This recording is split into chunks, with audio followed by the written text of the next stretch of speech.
So আমরা শুরু করতে যাচ্ছি আমাদের মানিটারি অ্যান্ড ফাইন্যান্সিয়াল সিস্টেমের মডিউল এ, প্রথম চ্যাপ্টার মানি এবং মানি সিস্টেম নিয়ে, যেখানে কথা বলা হবে। প্রথম কথা হলো হোয়াট ইজ মানি। মানি কি? সো মানি হইলো আমার কি একটা মিডিয়াম অফ এক্সচেঞ্জ হিসেবে কাজ করে, যেটা ওয়াইডলি অ্যাকসেপ্টেড, এবং যে জিনিসটা আমার গুডস এন্ড সার্ভিস অথবা ডেটের রিপেমেন্টে আমাকে হেল্প করে থাকে। তাহলে এখানে অনেকগুলো পয়েন্ট চলে আসছে যে মানি কি হিসেবে কাজ করে। আমার এক নম্বর পয়েন্ট হলো মিডিয়াম অফ এক্সচেঞ্জ হিসেবে কাজ করে, যেটা ওয়াইডলি অ্যাকসেপ্টেড। আমার এটা গুডস এন্ড সার্ভিসের পেমেন্টে হেল্প করে। ট্রানজেকশন মানে তো পেমেন্ট অথবা রিসিভ। সো আমার ট্রানজেকশন মানে বাই সেলে হেল্প করে থাকে গুডস এন্ড সার্ভিস, এবং ডেট রিপেমেন্টে হেল্প করে থাকে। আমি যদি একটু ডিপলি বলি, আমার ইট সার্ভ, আমার মানিটা কি কি সার্ভ করে থাকে, আমাদেরকে কি সুবিধা দিয়ে থাকে।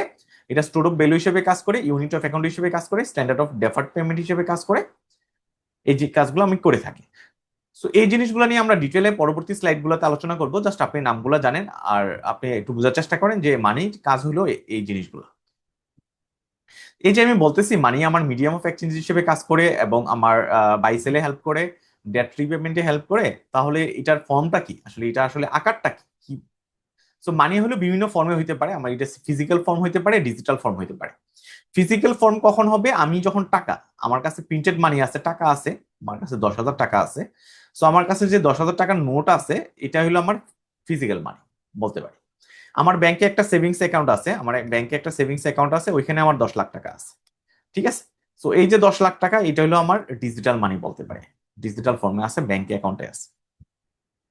ডিজিটাল মানি আরেকটা অ্যাকাউন্ট হতে পারে, আমার বিকাশে টাকা আছে, বিকাশে টাকা আছে। সো ওইটাও আমার ডিজিটাল মানির ভিতরে পড়ে। ফাংশন অফ মানি, মানে কি ফাংশন? সামির ভাই, জি। ব্যাংক মানি। না, এটা আমরা পড়তেছি form of money. Form of money এটা ফিজিক্যাল ফর্ম হইতে পারে, ডিজিটাল ফর্ম হইতে পারে। ঠিক আছে। ব্যাংক মানিতে আমরা পরে আসতেছি, ওইটার আলোচনা আছে। ফাংশন অফ মানি, তাহলে আমরা অলরেডি ফাংশন গুলো পেয়ে গেছি ডেফিনিশনে। আমার ফাংশন মানে কি, ফাংশন ফাংশন মানে কি কাজে আসে? আমরা মিডিয়াম অফ এক্সচেঞ্জ হিসেবে কাজ করে। আমি মিডিয়াম অফ এক্সচেঞ্জের মূল কথা হলো বাই সেলে হেল্প করে। ঠিক আছে, বাই সেলে হেল্প করে, একটু মনে রাখলে হবে। আমার ইউনিট অফ অ্যাকাউন্ট হিসেবে কাজ করে। আমি একটা ধরেন ফোন কিনতে যাব দোকানে, আমি ধরেন ওপ্পো ফোন কিনি। এখন ওপ্পো ফোন ধরেন আপনার রেনো রেনো 5, ঠিক আছে, রেনো। এখন তো রেনো 12 বেরিয়েছে। সো রেনো 12 আমি ফোন কিনতে গেলাম ওপ্পোর দোকানে। সো এই রেনো 12 এর দাম কত আমার? ধরেন রেনো ফোন তো 35 থেকে শুরু, 35,000 টাকা। সো এই যে রেনো 12 এর দাম 35 টাকা, এটা আমি মানি থাকাতেই বুঝতে পারছি ইউনিট অফ অ্যাকাউন্ট আমি এখানে কাউন্ট করা গেছে, সহজ কথা। এখানে কাউন্ট করতে পারছি যে প্রাইস কত, কাউন্ট করা গেছে। সো এই যে কাউন্টের কাজটাও কে করে থাকে? মানি করে থাকে। স্টোর অফ ভ্যালু, আমি এটা স্টোর করতে পারি। আজকে আমার কাছে ফর এক্সাম্পল আমার কাছে 15,000 টাকা আছে। সো আমার কাছে 15,000 টাকা আছে, আমি এটা স্টোর করবো। আমি দুইভাবে করতে পারি। এই টাকাটা আমি কি করতে পারি? আমি বাসায় রেখে দিতে পারি। আমি 1 বছর পরে এই টাকাটা ইউজ করতে পারি। আর কিভাবে করতে পারি? আমি ব্যাংকে রেখে দিতে পারি। ঠিক আছে, ব্যাংক অ্যাকাউন্টে রেখে দিতে পারি। ব্যাংক অ্যাকাউন্টে রেখেও স্টোর করতে পারি, আমি বাসায় রেখেও স্টোর করতে পারি। স্টোর করলে কি হবে? আমি 1 ইয়ার্স পরে আমি এটা ইউজ করবো, ওই উদ্দেশ্যে আমি এটা স্টোর করে রেখে দিলাম। সো আমি 1 ইয়ার পরে আমার এই 15,000 টাকা আমার কাজে লাগবে, মানুষ নিবে। এমন না যে গভর্নমেন্ট যদি ব্যান না করে, শুধু ইন্ডিয়ান গভর্নমেন্ট দুইবার মানে ব্যান করছিল 1,000 টাকার নোট অথবা 500 টাকার note. So government normally ban করে না। সো ব্যান না করলে আমার ওইটা কিন্তু আমি পরে ইউজ করতে পারি। সো আপনার একটা কোশ্চেন রাখতে পারে যে আমার 15,000 টাকা দিয়ে আমি যে জিনিস আজকে কিনতে পারবো, 1 বছর পরে হয়তো আমি নাও কিনতে পারি। সো ওইটার ইনফ্লেশনের একটা ইম্প্যাক্ট আছে। সো ওইটা আমরা এখানে ইগনোর করতেছি। আমরা বলতেছি এটা স্টোর করা যায়। ঠিক আছে, আমি এখানে এটা ভ্যালুটা স্টোর করা যায়। ভ্যালু এখন কমতে পারে, বাড়তে পারে, ওইটাই শোনা, বাট এটা স্টোর করা যায়, সহজ কথায়। স্ট্যান্ডার্ড অফ ডেফার্ড পেমেন্ট, আমি কোনো ব্যাংকে গেলাম, আমরা তো সবাই স্যালারি লোন নেই, তাই না? স্যালারি এগেনস্টে লোন নেই। তো স্যালারি লোন নিলাম আমি, ধরেন 5 লাখ টাকা। নর্মালি যারা নতুন জয়েন করে ওদেরকে 5 লাখ টাকা দেয়। সো 5 লাখ টাকা আমি লোন নিচ্ছি। আমি কি করবো? এটা 5 ইয়ার্সে পে করবো, মান্থলি পে করবো। ঠিক আছে, মান্থলি আমি পে করবো। মাসে মাসে ধরেন 5 লাখ টাকার জন্য আমি হয়তো 6,000 টাকা মাসে মাসে পে করবো। সো আমি যে 6,000 টাকা পে করতেছি, আমার আমি আজকে লোন নিচ্ছি আজকের ডেটে। ঠিক আছে, আজকে হলো ধরেন 1 তারিখ অক্টোবরের। সো আমি আজকে ডেটে লোন নিচ্ছি, বাট লোনটা পে করতেছি 5 ইয়ার্স ধরে, মান্থলি মান্থলি আমি ইনস্টলমেন্ট দিচ্ছি। এই যে আমি প্রতি মাসে কত টাকা দিব, এটা একটা স্ট্যান্ডার্ড সেট করা যায়। শুধু মানি আছে বলে সেট করা যায়, মানি না থাকলে আসলে সেট করাটা টাফ ছিল। সো এটা আমার স্ট্যান্ডার্ড অফ ডেফার্ড পেমেন্ট হিসেবে কাজ করে। সো এই 4টা ফাংশনই সব জায়গায় আমার লেখা থাকে। সো এই 4টা ফাংশন মানির function. Types or category of money, আমি মানিকে বিভিন্ন ক্যাটাগরিতে ভালো ডিভাইড করতে পারি। এক নাম্বার হলো কমোডিটি মানি, এটা অবশ্য বর্তমানে আমার নাই বললেই চলে। একটা সময় ছিল বাটার বাটার সিস্টেমের পরে, যখন আমার বিনিময় প্রথা ছিল, বিনিময় প্রথার পরে মানুষ শুরু করছে কি, স্বর্ণ দিয়ে ওরা কয়েন বানাইতো অথবা সিলভার দিয়ে কয়েন বানাইতো, ওইটা বিনিময়ের মাধ্যম হিসেবে কাজ করতো, কমোডিটি মানি বলা হয় ওইটা। ওইটা এখন নাই বললেই চলে। এখনো কয়েন আছে, বাট ওইটা কমোডিটি, কয়েন যখন থাকবে ওইটা কমোডিটি মানিতে পড়বে। এখন অবশ্য গোল্ড সিলভার দিয়ে হয় না, ওই অন্য কোনো মেটাল দিয়ে হয় আর কি। দুই নম্বর হলো ফিয়েট মানি। সো আমার ফিয়েট মানিটা হলো আমার গভর্নমেন্ট এপ্রুভ যে মানিটা, ওইটা আমি ফিয়েট মানি বলতেছি। এটা টাকা হইতে পারে, ইউরো হইতে পারে, ডলার হইতে পারে, ওইটাকে আমি ফিয়েট মানি বলতেছি। পেপার মানি, এই ফিয়েট মানির একটা ক্যাটাগরি হলো পেপার মানি, ঠিক আছে। সো একটা ফর্ম, একটা ওয়ান কাইন্ড অফ, একটা ফর্ম হলো পেপার মানি। ফিয়েট মানি দুই ফর্মে হইতে পারে, কয়েন হইতে পারে, আমার পেপার মানি হইতে পারে, ঠিক আছে। ব্যাংক মানিটা হলো আমরা এখানে আলোচনা করব আমার সেভিংস অ্যাকাউন্টে, কারেন্ট অ্যাকাউন্টে অথবা এফডিআর এ যে টাকাগুলো আছে ওইগুলো আমার মানি হিসেবে কাজ করে, ওইটাকে আমি ব্যাংক মানি বলতেছি। ওগুলো আমি উইথড্র করতে পারি, চেকের মাধ্যমে উইথড্র করতে পারি, বিভিন্ন ভাবে উইথড্র করতে পারি। ডিজিটাল মানি, আমার মোবাইল ওয়ালেটে যে টাকাটা আছে, ডিজিটাল ব্যাংক মানি, যেখানে টাকাটা আছে ওইটা হলো আমার ডিজিটাল মানি হিসেবে কাজ করে। সো আমি শুরুতে যে বলছিলাম আমার ব্যাংকের যে অ্যাকাউন্টে টাকা আছে ওইটা আমার ব্যাংক মানি হিসেবে কাজ করবে। ডিজিটাল মানিটা হলো আমার ওয়ালেটে যে টাকা আছে, মোবাইল ওয়ালেটে যে টাকাটা আছে, অথবা পেপলে, আমাদের বাংলাদেশে পেপল নাই, পেপল বা অ্যাপ, ঠিক আছে, ওই ওই অ্যাপগুলোতে যে টাকাটা আছে ওইটাকে আমি ডিজিটাল মানি বলতেছি। ক্রিপ্টোকারেন্সি নিয়ে আমরা সবাই জানি, এটা একটা হলো ডিসেন্ট্রালাইজড ডিজিটাল কারেন্সি, একটা প্ল্যাটফর্ম। সো এটা এটা আমি আরেকটু যদি ক্রিপ্টোকারেন্সি নিয়ে কথা বলি, ক্রিপ্টোকারেন্সি হলো নন টেন্ডার, ঠিক আছে, নন লিগাল মানি বলা হয়, গভর্নমেন্ট এপ্রুভ মানি না। যদিও গভর্নমেন্ট এপ্রুভ না, বাট ইউএস আমেরিকাতে কিন্তু এটা প্রচুর প্রচলন হচ্ছে। সো এটা কিভাবে কাজ করে ক্রিপ্টোকারেন্সিটা, ক্রিপ্টোকারেন্সির কাজ করে হইলো আমার এটা ডিসেন্ট্রালাইজ ফর্ম। সো ক্রিপ্টোকারেন্সিটা ধরেন একটা আমরা তো ওয়েবসাইটে ঢুকি, তাই না, ওয়েবসাইটে ঢুকি। সো ওয়েবসাইটে ওরা ইন্টারনেটের মাধ্যমে ওরা ইন্টার কানেক্টেড, ধরেন এ ব্যক্তি, বি ব্যক্তি, সি ব্যক্তি, ডি ব্যক্তি। তো সবারই সবারই অ্যাক্সেস আছে এখানে আমার ক্রিপ্টোকারেন্সিতে অ্যাকাউন্ট আছে, ক্রিপ্টোকারেন্সিতে অ্যাকাউন্ট আছে। ওরা কি করতে, ট্রানজাকশন করতে পারে। তার একটা অ্যাকাউন্ট আছে, এই ব্যক্তির একটা অ্যাকাউন্ট আছে, তার ধরেন 20 ক্রিপ্টোকারেন্সি আছে। সে চাইলে এটা কি করতে পারে, ট্রান্সফার করতে পারে সি ব্যক্তির কাছে, সি ব্যক্তির থেকে ডি ব্যক্তির কাছে ট্রান্সফার করতে পারে। সো এটা একটা প্ল্যাটফর্ম, ডিসেন্ট্রালাইজ প্ল্যাটফর্ম, সবাই এখানে জয়েন করতে পারে, অ্যাকাউন্ট ওপেন করে পারচেস করতে পারে, ঠিক আছে। এবং এটা এই বিটকয়েন গুলা ট্রান্সফার করতে পারে। ওই সিস্টেমে আসলে ব্লক চেইন সিস্টেম বলা হয় এটাকে, ব্লক চেইন সিস্টেমে আসলে কাজ করে থাকে। সো এটা একটা একটা কারেন্সির টাইপস আর কি। এখন তো সব কারেন্সি যে গভর্নমেন্ট এপ্রুভ হবে তা না, সো গভর্নমেন্ট এপ্রুভের বাইরেও এটা একটা কারেন্সি টাইপ।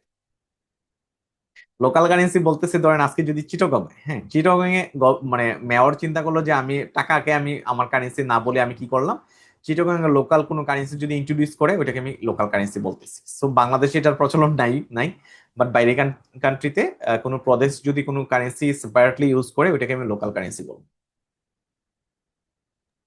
স্যার ফিয়াট কারেন্সিটা নিয়ে একটু বলবেন আরেকবার? এটা কি শুধুমাত্র গভর্নমেন্ট নোট যেগুলো সেগুলো কি ফিয়াট কারেন্সি?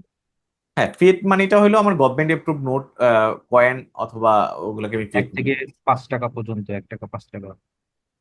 ঠিক না, পেপার মানিটাও আমার ফিয়েট মানির আন্ডারে।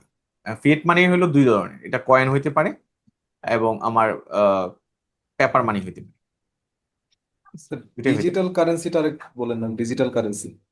ডিজিটাল কারেন্সিটা হইলো আহ, আমি একটা এক্সাম্পল দিয়ে বলতেছি, হ্যাঁ। আচ্ছা, ফিয়েট মানি নিয়ে কোনো কোশ্চেন? স্যার ফিয়াট মানিটাতে যেটা হচ্ছে গভর্নমেন্ট যেটা ইস্যু করে, একটা তো হচ্ছে 1 টাকা, 5 টাকা যেগুলো গভর্নমেন্ট ইস্যু করে, আরেকটা হচ্ছে না বাংলাদেশ না, ব্যাংক ইস্যু আমি করে। ওইটা ওইটা হলো আমি ওইটা আবার ডিফারেন্ট টাইপের, ওইটা হলো গভর্নমেন্ট কারেন্সি। হ্যাঁ, গভর্নমেন্টের নোট বা কি যেন কয়েন বলা হয়, আরেকটা হলো বাংলাদেশ ব্যাংক। যেটা ইস্যু করে, জি। ওইটা ওইটা এখানে আলোচনা না, দুইটাই হলো ফিয়েট মানি, ওইখানে দুইটাই হলো সবগুলোই ফিয়াট, এখানে সবগুলোই ফিয়াট। ইস্যুকৃত fiat। বা নন ইস্যুকৃত এরকম কি? জি জি। ফিয়েট মানি হলো গভর্নমেন্ট এপ্রুভ নোট এবং কারেন্সিটাকে, কয়েন এবং পেপারকে আমি ফিয়েট মানি বলতেছি। সকল ধরনের আচ্ছা, কারেন্সি লোকাল কারেন্সিটা বাংলা। একটু স্যার যদি বলতেন, লোকাল কারেন্সিটা আমি আসলে বুঝিনি। আচ্ছা, লোকাল কারেন্সি ভালো একটা এক্সাম্পল হলো ইউরো। ইউরোপের ইউরো। সবগুলা দেশ মিলে চিন্তা করলো যে আমি কি করবো, একটা কারেন্সি ইন্ট্রোডিউস করবো যে ইউরোপের সব দেশ ইউজ করবে, এটা হলো লোকাল কারেন্সি। এখানে বলা হচ্ছে এনকারেজ লোকাল ট্রেড, আমার কি ইস্যুড বাই লোকাল কমিউনিটি এবং রিজিয়ন। স্যার লিগ্যাল টেন্ডারটা কি? আচ্ছা, ওইটার আলোচনা এখানে নাই, তো আমরা ওইটা পরে আসতেছি। ওইটা ওইটা নিয়ে আলাদা স্লাইডই আছে। তো যে পয়েন্টে যাইতেছিলাম, আচ্ছা, একজনের কোশ্চেন ছিল ডিজিটাল মানি নিয়ে, কোশ্চেন ছিল মোবাইল ওয়ালেট এবং আচ্ছা, মোবাইল ওয়ালেটের একটা ডিজিটাল মানি কেন বলা হয়, এটা আমি একটা ভালো একটা এক্সাম্পল দিই। আচ্ছা, আমরা একটা আজানের বিরতিতে যাই, হ্যাঁ, তারপর আমরা এই অ্যান্সারটা দিই। আজান পড়তেছি, তো আমরা আজানের বিরতিতে যাচ্ছি।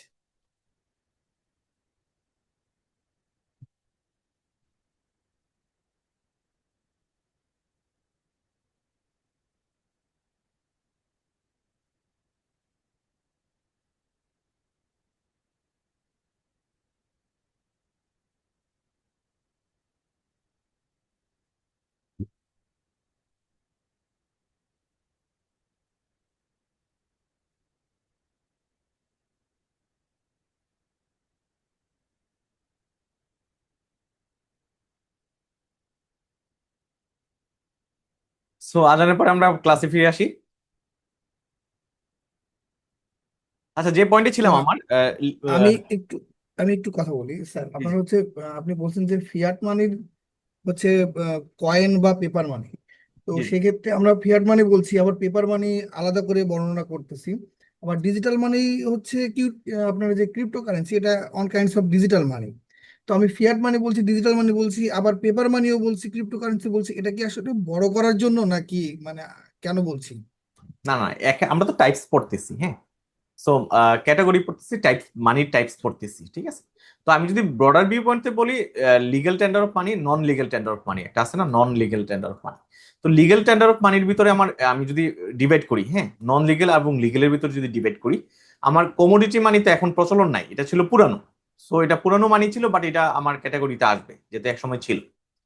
সো আমার ফিয়েট মানিটা গভর্নমেন্ট এপ্রুভ, আমি পেপার, কয়েন এবং নোট বলতেছি। আপনি একটু একটু ডিফারেন্সিয়েট করার চেষ্টা করবেন, হ্যাঁ, কয়েন এবং নোট বলতেছি। আমি এটা আবার সেপারেটলি পেপার মানি বলতেছি, এটা অবশ্য না বললেও পারতাম এটা, বাট আমার আইবিবির বইয়ে দেওয়া আছে, এই কারণে আমি বলছি, বা গুগলে এটাই আসে আর কি। বাট এটার একটা টাইপ হলো এটা, ঠিক আছে। ফিয়েট মানির একটা টাইপ হলো পেপার মানি। ব্যাংক মানিটা তো আসলে এই ফিয়েট মানির, আমার এটা তো মানে ব্যাংক মানিটা তো আমার ব্যাংক যেটা মানি ক্রিয়েশন করতেছে, আমরা বলি না ব্যাংক মানি ক্রিয়েশনে হেল্প করে। সো ব্যাংকে যে আমি টাকাটা রাখতেছি, এটাও ওয়ান কাইন্ড অফ মানি হিসেবে কাজ করে, ঠিক আছে। সো এটা একটা সেপারেট টাইপস আর কি। এটা আসলে এই ফিয়েট লিগ্যাল নন লিগ্যালের ভিতরে পড়ে না, বা ফিয়েট নন ফিয়েট ওই ইস্যুটা না, গভর্নমেন্ট এপ্রুভাল ইস্যু না। গভর্নমেন্ট তো অবশ্যই ব্যাংকগুলোকে লাইসেন্স দিচ্ছে, তাই না, তারপর লাইসেন্স পেয়ে সে মানি ক্রিয়েশনে কাজ করতেছে। ডিজিটাল মানি হইলেই যে আমার ইয়া হবে, নন লিগ্যাল হবে তা না, ঠিক আছে। ক্রিপ্টোকারেন্সি তো non legal tender of money, but আমার ডিজিটাল মানির ভিতরে আমার legal tender of money, non legal tender of money দুইটাই আছে, গভর্নমেন্ট এপ্রুভ আছে, গভর্নমেন্টের আনঅথরাইজ মানিও আছে। সো ডিজিটাল মানির ভিতরে আমি মোবাইল ওয়ালেট বলতেছি, ক্রিপ্টোকারেন্সিকে আমি বিটকয়েন বা এটাকে বলতেছি, ঠিক আছে। লোকাল কারেন্সি তো সেপারেট একটা টাইপস। সো আমার বাংলাদেশে তো সবগুলো নাইও। সো আপনি এভাবে জটিলভাবে চিন্তা করার দরকার নেই, যেভাবে আছে এইভাবে মনে রাখেন। আমার বাংলাদেশে তো ধরেন বর্তমানে তো বিশ্বে কোথাও এই কমোডিটি মানি নাই, বাট আপনি গুগলে যান, আপনি ধরেন সব জায়গায় সার্চ দেন, কমোডিটি মানিটাও একটা ওয়ান টাইপস অফ মানির ভিতরে আসে। সো আপনি সিম্পলি মনে রাখেন না, পেঁচানোর দোকানে জটিল করা দরকার নেই। সো আমরা চলে থ্যাংক যাচ্ছি you sir. Demand for money. So the desire of, আমার ডিমান্ড ফর মানিটার মূল কথা হলো আমরা যে টাকা হোল্ড করতে চাই, সহজ কথা। আমি ডিমান্ড ফর মানির আরেকটা টার্ম লিখলাম, হোল্ড করতে চাই, ঠিক আছে। টাকা হোল্ড যে করতে চাই, ওইটা হইলো আমার ডিমান্ড ফর মানি। তো আমি কেন হোল্ড করি, তিনটা রিজনে হোল্ড করি। একটা হলো ট্রানজেকশন মোটিভে আমি হোল্ড করি। সো ট্রানজেকশন মোটিভের জন্য আমি হোল্ড করে থাকি। সো ট্রানজেকশন মোটিভের মূল কথা কি, আমার দৈনন্দিন আমার জীবন পরিচালনার জন্য, আমি কোনো কিছু বাই করার জন্য আমি কি করতেছি, সার্ভিস বাই করতেছি অথবা কমোডিটি বাই করতেছি আমার সার্ভাইভালের ইস্যুর জন্য, ঠিক আছে। আমি অন্যভাবে বলতে পারি আমার বেসিক নিড ফুলফিল করার জন্য আমি কি করি, আমার ডেইলি ট্রানজেকশনের জন্য বেসিক নিড এবং লাক্সারি গুড দুইটাই, প্লাস লাক্সারি গুড, ঠিক আছে, লাক্সারি গুড দুইটার জন্য আমি কি করি, আমি টাকা হোল্ড করি। সো এটা একটা কারণ টাকা হোল্ড করার। দুই নম্বর হলো প্রিকশনারি মোটিভ। আমি আহ, আমার আমার বাসায় আমি সবসময় অথবা আমার অ্যাকাউন্টে কিছু টাকা রেখে দিই, অথবা অ্যাকাউন্টে টাকা না থাকলে আমি কি করি, ক্রেডিট কার্ড রেখে দিই। ক্রেডিট কার্ড আমি যেটা করি আর কি, আমার কাছে অ্যাভেলেবেল ক্যাশ টাকা থাকে না, সো আমি ক্রেডিট কার্ড ফ্রি করে রাখি। আনএক্সপেক্টেড কোনো ঘটনা যদি ঘটে, তাহলে যাতে আমি এটা মিট আপ করতে পারি, ঠিক আছে। স্পেকুলেটিভ মোটিভের মূল কথা হলো আমার পটেনশিয়াল ইনভেস্টমেন্ট অপরচুনিটির জন্য আমি যদি টাকা হোল্ড করি, ধরেন আমি টাকা মান্থলি ডিপিএস করতেছি, ডিপিএস করে টাকা জমাচ্ছি। কেন জমাচ্ছি, আমার ছেলের ইউনিভার্সিটির পড়াশোনার জন্য হইতে পারে, আমার আমার কি আমি একটা ল্যান্ড কিনবো, আমি অনেকদিন ধরে টাকা জমাচ্ছি, আমি ল্যান্ড কিনবো, ওই কারণে হইতে পারে। সো আমি সো ওইটা যখন আমি কোনো অপরচুনিটি নেওয়ার জন্য, ইনভেস্টমেন্ট অপরচুনিটি নেওয়ার জন্য, সো এডুকেশনটা এখানে আসবে না, আমি আনরিলেটেড হলো, ল্যান্ড কেনার জন্য হইতে পারে, শেয়ার কেনার জন্য হইতে পারে, আমি অপেক্ষায় আছি শেয়ারের দাম যদি কমে আমি শেয়ার কিনবো, অথবা আমি ফ্ল্যাট কিনবো, ফ্ল্যাটের দাম যদি কমে। সো ইনভেস্টমেন্ট পারপাসে যদি আমি টাকা হোল্ড করি, ইনভেস্টমেন্ট অপরচুনিটির জন্য যদি টাকা হোল্ড করি, তখন এটা আমার হবে কি স্পেকুলেটিভ মোটিভ। এই তিনটা মোটিভে আমি টাকা হোল্ড করি, তিনটার বাইরে কোনো মোটিভ থাকে না আমার টাকা হোল্ড করার। স্যার প্রথম ফার্স্ট মোটিভটা যদি আরেকবার একটু বলতেন প্লিজ। আচ্ছা, ট্রানজাকশন মোটিভ হলো আমার ডে টু ডে এক্সপেন্স গুলো বিয়ার করার জন্য, ডেইলি ট্রানজাকশনের জন্য, অথবা ডে টু ডে এক্সপেন্স গুলো বিয়ার করার জন্য আমি টাকা হোল্ড করে থাকি। Thank you sir. আমরা আরেকটু কনসেপচুয়াল কোশ্চেনে চলে যাচ্ছি। আমাদের পড়াগুলো আজকে এমএফএস সাবজেক্ট আসলেই মজা, পুরো ফাইন্যান্সের সাবজেক্ট। সো এখানে আমরা অনেক কনসেপচুয়াল জিনিস শিখবো। Explain how money functions age a store of value. আমরা একটা একটা শেষ করি, ঠিক আছে? আমার স্টোর অফ ভ্যালু হিসেবে কাজ করে কিভাবে, এটা কিন্তু আমরা অলরেডি পড়ে আসছি, তাই না? আমার স্টোর অফ ভ্যালু হিসেবে কাজ করে কেন? আমার এটা স্টেবিলিটি আছে এবং অ্যাকসেপ্টেন্স আছে। আমি যদি আজকে আমি আগের কথাটা রিপিট করি, আমি 15,000 টাকা যদি আমি বাসায় রেখে দিই, অথবা আমি যদি ব্যাংক অ্যাকাউন্টে রাখি, ব্যাংক অ্যাকাউন্টে রেখে দিই, তাহলে ব্যাংক অ্যাকাউন্টে যদি সিডি অ্যাকাউন্টে রাখি তাহলে ইন্টারেস্ট পাবো না, এসএনডি তে রাখলে ইন্টারেস্ট পাবো। সো আমি যদি ব্যাংকে রাখি আর বাসায় রাখি, আমার কি আমার এটার অ্যাকসেপ্টেন্স আছে। আমার 1 বছর পরে, 1 ইয়ার পরেও মানুষ এই টাকাটা নিবে আমার কাছ থেকে, বলবে না যে এই কারেন্সি চলবে না, বাদ হয়ে গেছে, জিনিসটা ওইরকম না। সো এটা আমার স্টোর অফ ভ্যালু হিসেবে কাজ করে, কারণ এটার অ্যাকসেপ্টেন্স আছে। স্টোর অফ ভ্যালু হিসেবে কাজ করে কেন? এটা স্টেবিলিটি আছে। স্টেবিলিটি মানেটা হইলো, আমার আজকের যে 15,000 টাকা, এটা কিন্তু আমার 5,000-এ নেমে যাবে না। হয়তো 10% ইনফ্লেশনের কারণে হয়তো আমার 1500 টাকার ভ্যালু কমে যেতে পারে, এটা হয়তো 1350, ঠিক আছে, টাকা ইকুইভ্যালেন্ট ভ্যালু হইতে পারে। শুধু জিম্বাবুয়ের কারেন্সি স্টেবল না, অল ওভার বিশ্বের শ্রীলঙ্কার কারেন্সি ইনস্টেবল ছিল রিসেন্ট কিছুদিন আগে, বাট ওভারঅল পুরো বিশ্বের সব কারেন্সি কিন্তু স্টেবল কারেন্সি বলা যায়। যাদের ইনফ্লেশন রেট 10%-এর নিচে আছে, ওইগুলোকে স্টেবল কারেন্সি বলা যায়, ঠিক আছে? এই স্টেবিলিটি এবং অ্যাকসেপ্টেন্সের কারণে আমি কি করতে পারি? টাকাকে আমি স্টোর করে রাখতে পারি। Is money only store of value? এরকম ইন্টারেস্টিং কোশ্চেন। শুধু আমি টাকা কি স্টোর করে রাখতে পারি, অন্য কিছু রাখতে পারি না? অ্যান্সারটা হলো নো।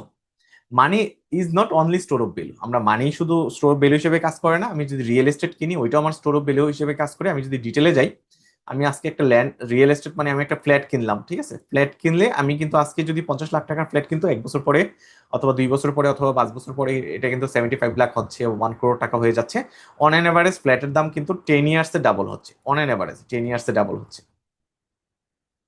সো এটা লোকেশনের উপর ডিপেন্ড করে। সো আমার আমি যদি ডাবলও না হয়, আমি আজকে 50 লাখ দিয়ে ফ্ল্যাট কিনলাম, আমি কিন্তু এই 50 লাখ টাকা সেল করে আমি কিন্তু এটা ক্যাশ করতে পারি। যদিও লিকুইড ফর্ম না, লিকুইড স্টোর মানে স্টোর ফর্মে থাকে না, বাট ইলিকুইড একটু, বিক্রি করতে গেলে সাথে সাথে বিক্রি করা যায় না, বাট এটা কিন্তু স্টোর অফ ভ্যালু হিসেবে কাজ করে।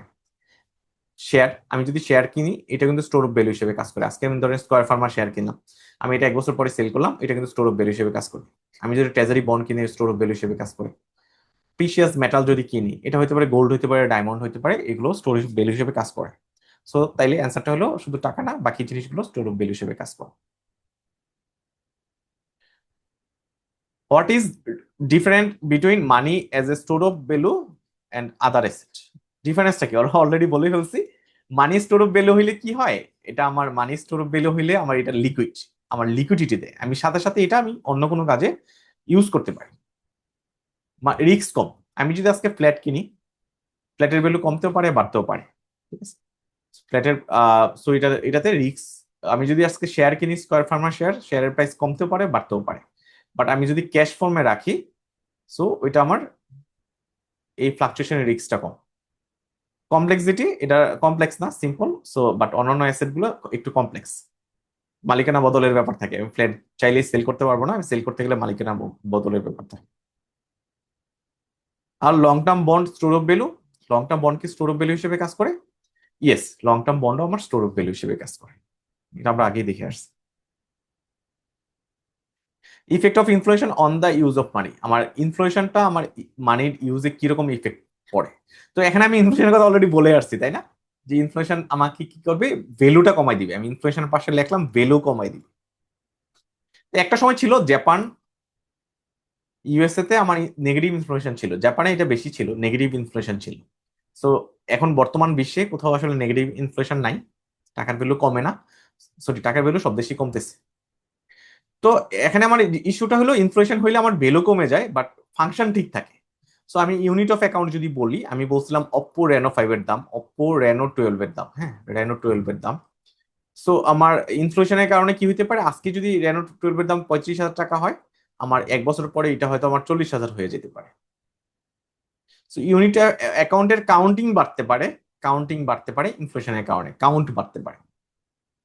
2 নম্বর যদি আসি মিডিয়াম অফ এক্সচেঞ্জ, আমার কি এফেক্ট পড়ে আজকে আমার মিডিয়াম অফ এক্সচেঞ্জ মানে হলো কি বাই সেল, তাই না? বাই সেলে কি এফেক্ট পড়ে, প্রাইস বেড়ে যায়, হায়ার প্রাইস ইনফ্লেশনের কারণে প্রাইসটা বেড়ে যেতে পারে সময়ের পরিবর্তন।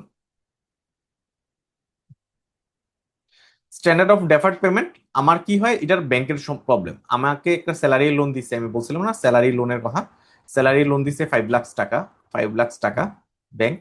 সো ব্যাংক আমার কাছ থেকে 6,000 করে মাসে মাসে নিবে। কতদিনের জন্য নিবে? 5 ইয়ার্সের জন্য নিবে। বাট প্রবলেমটা হলো ইনফ্লেশন এখন হলো 5% হারে, বাট 5 ইয়ার্সের পরে, 2 ইয়ার্সের পরে এটা হয়ে গেছে 7%, 4 ইয়ার্সের পরে এটা হয়ে গেছে 10%। সো 10% যদি ইনফ্লেশন হয়ে যায়, এটা ব্যাংকের লস, তার হয়তো রিয়েল যে রিকভারিটা ওইটা হবে না, সে তখন যে টাকাটা পাবে তার ভ্যালু হয়তো সেম থাকবে না। তো এখানে আরেকটা কোশ্চেন আছে, ব্যাংক আমার কাছে হয়তো ইন্টারেস্ট চার্জ করছে 12% হারে, ঠিক আছে? তো সে আমার কাছে 12% হারে ইন্টারেস্ট নিচ্ছে, কোনো কারণে ইনফ্লেশন যদি 14% হয়ে যায়, তাহলে তার লস 2% ইনফ্লেশনের লস হবে। একটু বুঝি না এটা, আরবার বলবেন স্ট্যান্ডার্ড ফর ডিফার্ড পেমেন্টটা? স্ট্যান্ডার্ড অফ ডেফার্ড পেমেন্টের মূল কথা ছিল আমি আজকে লোন নিলে আমি কত করে পে করব ওইটা সেট করে দেয় মানি না থাকলে ওইটা সেট করা যাইতো না, ঠিক আছে? তো ইনফ্লেশন মাঝখানে চলে আসতেছে, ইনফ্লেশন হওয়ার কারণে কি হয়, ব্যাংক লস করতেছে, যত ইনফ্লেশন বাড়বে ব্যাংকের রিয়েল রিকভারিটা কমে যাবে। আজকে ধরেন ব্যাংক আমাকে 5 লাখ টাকা দিচ্ছে, ঠিক আছে, 5 লাখ টাকা দিচ্ছে, তো 5 লাখ টাকা তো সে 5 ইয়ার্স ধরে আদায় করবে আমার কাছ থেকে। সো 5 লাখ টাকা যদি 5 ইয়ার্স ধরে আদায় করে, তো শেষের দিকে এসে যদি ইনফ্লেশন যদি 12% হয়ে যায়, তো সে যে আমার কাছে আদায় করতেছে বা ওইটার ভ্যালু কিন্তু সে আমাকে যখন টাকাটা দিছে, আমি এই টাকা দিয়ে হয়তো কোনো একটা কিছু কিনছি। সো আমি হয়তো তখন তো ইনফ্লেশন ছিল 5% হারে, সো আমি একটা জিনিস কিনছি যেটার ইকুইভ্যালেন্ট ভ্যালু ছিল 5 লাখ টাকা। বাট সে যখন টাকাটা ফেরত পাচ্ছে, তখন তো ওই 5 লাখ টাকা সে ওই ভ্যালুতে পাচ্ছে না, ভ্যালু কমে যাচ্ছে ইনফ্লেশনের কারণে। সো এখানে ভ্যালু ইরোড হচ্ছে, inflation Erode the value of মানির ভ্যালুটা কমাই দিচ্ছে, ঠিক আছে? তার মানে ইন্টারেস্ট রেটটা তো আর বাড়তেছে না, আমি যে রেটে নিচ্ছি হ্যাঁ, সেই যে রেট, রেটটাই হ্যাঁ, ঠিক রাইট আছে। Right right right. ব্যাংকের জন্য লস হচ্ছে, বাট হ্যাঁ, কাস্টমার ব্যাংকের জন্য, লাভ হচ্ছে। হ্যাঁ কাস্টমারের জন্য লাভ হচ্ছে কিনা ডিপেন্ড করবে সেই এই জিনিস দিয়ে কি কিনছে, এই টাকা দিয়ে সে কি করছে, ঠিক আছে? সে যদি টাকা দিয়ে ধরেন একটা হ্যাঁ ওই টাকা দিয়ে কি করছে, সে যদি কনজিউম করে ফেলে তাহলে তো আর লাভ লসের ব্যাপার না, সে তো কনজিউমিং করে ফেলছে। সে যদি অ্যাসেট কিনে এবং ইনফ্লেশনের সাথে সাথে যদি অ্যাসেটের ভ্যালু বাড়ে, তাহলে তো সে গেইন করবে, ঠিক আছে? সো তার গেইন লসটা মেন কনসার্ন না, মেন কনসার্নটা হলো যে রিকভার করতেছে, যে লোনটা দিছে তার গেইন লসটা। ইনফ্লেশন যদি হাই হয়ে যায়, তখন ও যে রিকভার করতেছে টাকাটা, ওই রিকভারি টাকার ভ্যালুটা কমে যাবে আর কি, রাইট? সো আমরা চলে যাচ্ছি 4th নম্বরে, স্টোর অফ ভ্যালু। তো স্টোর অফ ভ্যালুতেও মানে আমার কি করতেছে, পার্চেসিং পাওয়ার কমাই দিতেছে। আমি স্টোর অফ ভ্যালুতে এক্সাম্পল দিছিলাম, আমি 15,000 টাকা কি করব, আমি আমার ক্যাশ ফর্মে আমার বাসায় রেখে দিতে পারি। ক্যাশ ফর্মে আমি বাসায় যদি রাখি, আমার ইনফ্লেশন যত বেশি হবে এই টাকার ভ্যালুটা তত কমে যাবে। তো এই ছিল আমার ইনফ্লেশনের ইম্প্যাক্ট আমার মানিতে। সো আমরা 4টা যে ফাংশন করছি, স্যার যে স্ট্যান্ডার্ড ফর ডেফার্ড পেমেন্টের এইখানটাতে স্যার মানে আমরা তো দেখি স্যার মানে প্র্যাকটিস বা যদি রিয়েলিটি দেখি, ইন্টারেস্ট রেটটা যখন ইনফ্লেশন বাড়ে তখন তো ইন্টারেস্ট রেটও বেড়ে যায় ব্যাংকে, আর বাড়লে পরে সেক্ষেত্রে লোনের ইনস্টলমেন্ট পেমেন্টও কিন্তু স্যার বেড়ে যায়। এই ক্ষেত্রে স্যার যদি একটু বলতেন কাইন্ডলি। আচ্ছা, আমরা এত ডিপে না যাই, আমরা এত ডিপে গেলে আসলে ক্লাসটা শেষ করতে পারবো না। সো সবসময় তো ফ্লোটিং রেটে হয় না, ওইখানে আবার চলে আসবে আমার ফ্লোটিং রেট না ফিক্সড রেট, ঠিক আছে? আমার যেমন ব্রেক ব্যাংকে একটা লোন আছে, হাউস লোন। সো 7.5% আমি লোনটা টেক ওভার করছিলাম আইপিডিসি থেকে 5 বছর আগে। সো এখন আমার 7.5 রাখছে। সো আমরা ওই তর্কে না যাই, আমরা ক্লাসটা একটু সিম্পলি করি, হ্যাঁ? অনেক পড়া বাকি, আমি সরি টু সে, কিছু মনে করি না। Impact of central bank treasury bond auction on money supply. আমরা এখানে মানি সাপ্লাই নিয়ে কথা বলবো। আমার মানে central bank treasury bond auction করে, তাই না? আমরা সবাই জানি অকশনে। আমি আরো যদি শুরু থেকে বলি, গভর্নমেন্ট কি করে, গভর্নমেন্ট বিভিন্নভাবে আমার পাবলিক থেকে ব্যাংক থেকে বড়ো করে। সো একটা বোরোইং এর একটা ওয়ে হইলো সে ট্রেজারি বন্ড কি করে মার্কেটে ছাড়ে, সেল করে সে টাকা নিয়ে যায় সেন্ট্রাল ব্যাংকের মাধ্যমে, ঠিক আছে?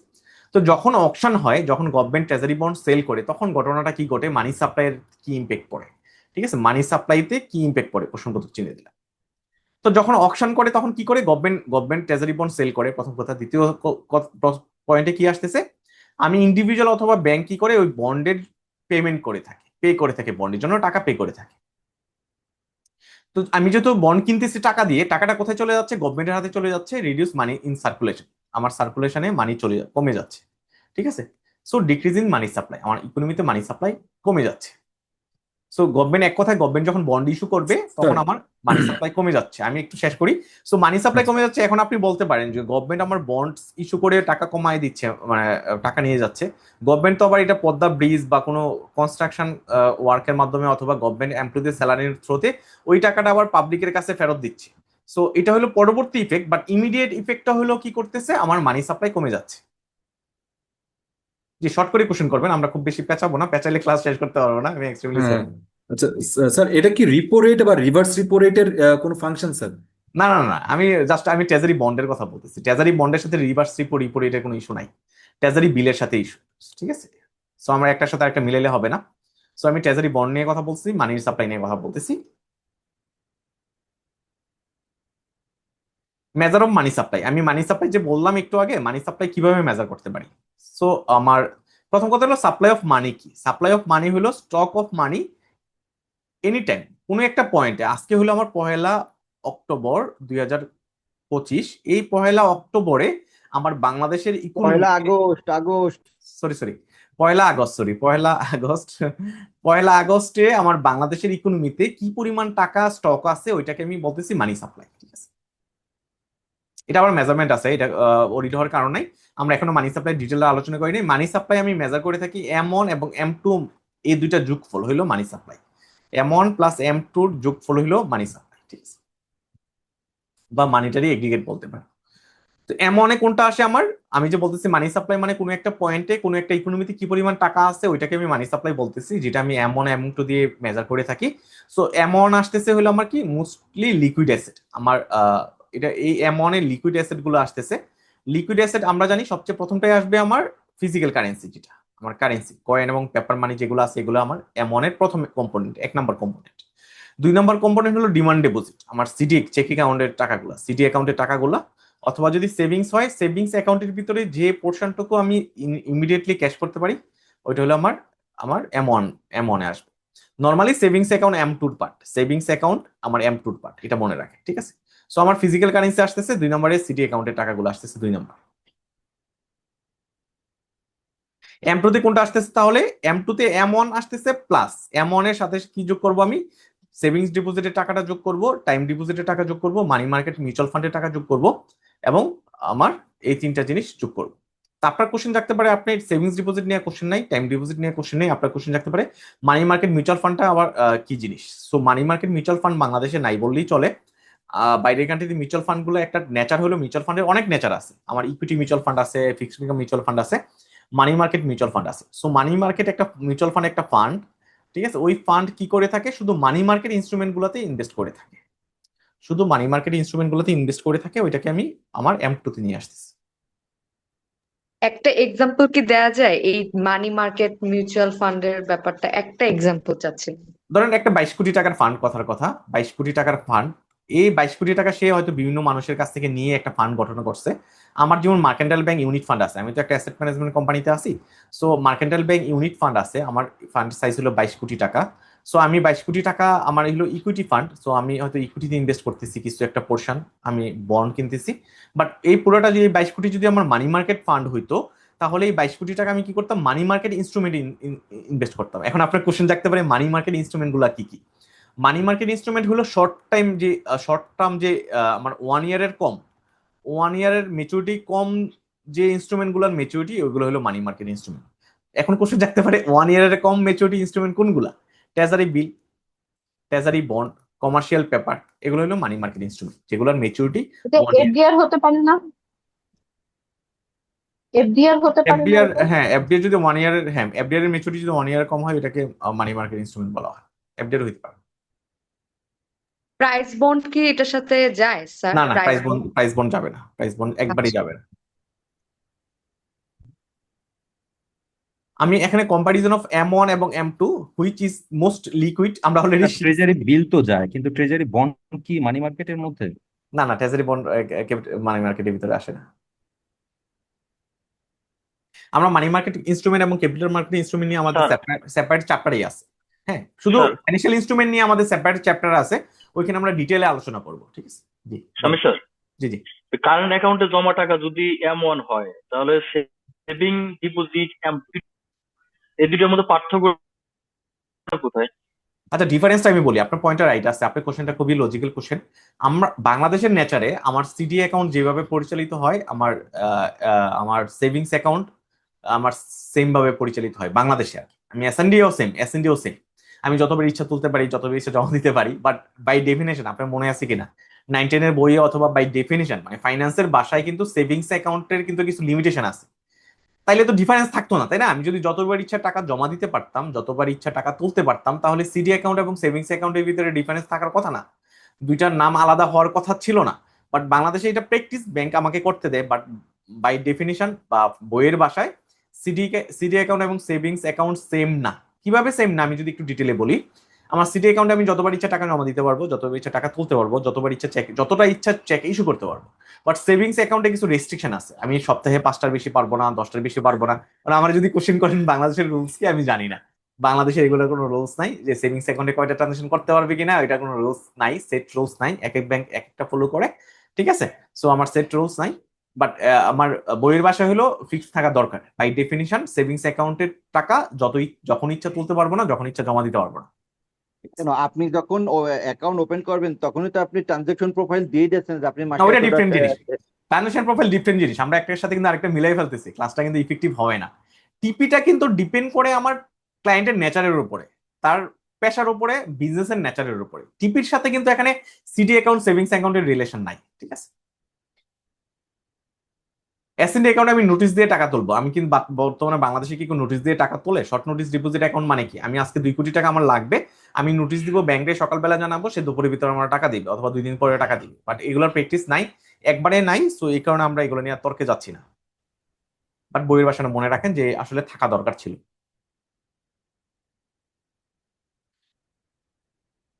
আপনাদের তারপরে যদি কোশ্চেন থাকে অবশ্যই নোটে লিখে রাখবেন। আমরা ক্লাসটা শেষ করার পরে সবগুলো কোশ্চেন করবেন, আমি সবগুলো কোশ্চেন অ্যান্সার দিয়ে তারপর ক্লাস থেকে বেরোবো। বাট আমরা একটু স্মুথলি যাই। হ্যাঁ, সো আমরা M1 এবং 2 এর ভিতরে ডিফারেন্সটা কি, আমার লিকুইডিটি এবং মেজারমেন্টের ডিফারেন্স কি? আমি লিকুইডিটি অলরেডি বুঝে ফেলছি, M1 হলো মোস্টলি লিকুইড। আমার আমার আমার M1টা হলো লিকুইড কার চেয়ে M2-র চেয়ে, তাই না? যেহেতু M1 এর আমার কম্পোনেন্ট গুলা ছিল আমার ক্যাশ এবং সিটি অ্যাকাউন্ট, M2-তে ছিল টাইম ডিপোজিট, বাকি জিনিসগুলো। এবং এখন চলে আসতেছি larger measure of monetary aggregate, আমার কোনটা বড়? তো M1 তো M1, বাট M2-তে কি ছিল? M2-তে ছিল M1 প্লাস আমার savings deposit plus time deposit plus হইলো আমার money market instrument mutual fund. ঠিক আছে, সো অবশ্যই M2 বড় হবে, সবাই জানি আমরা। Clear? Understanding the monetary base, আমরা মানিটারি বেস নিয়ে অলরেডি কথা বলছি। মানিটারি বেস মূল কথা কি, যে আমার একটা ইকোনমিতে কত পরিমাণ টাকা আছে আর কি। আমার একটা ইকোনমিতে কত টাকা আছে আমি কিভাবে পাবো? Currency in circulation, bank reserve, এই দুইটা মিলে। ঠিক আছে, এই দুইটা মিলে হলো মানিটারি বেস।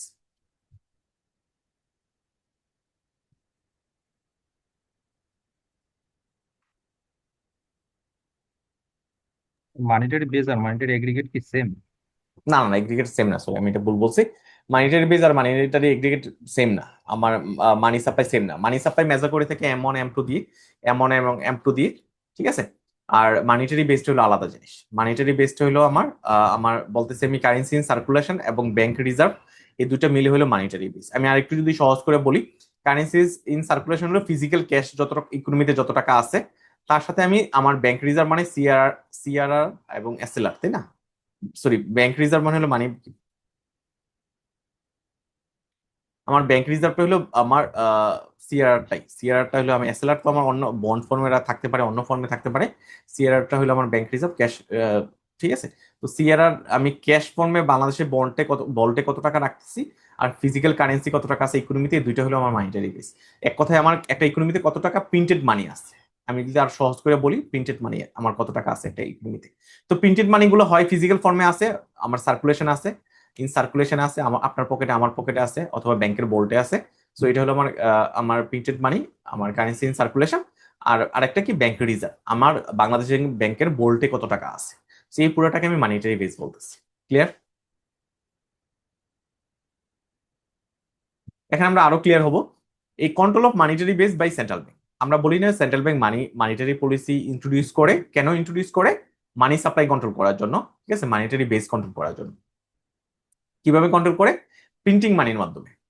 একটা ইকোনমিতে কি পরিমাণ প্রিন্টেড মানি আছে, গভর্নমেন্ট যদি টাকা ছাপায় তাহলে ওইটার পরিমাণ বেড়ে যায়, ঠিক আছে।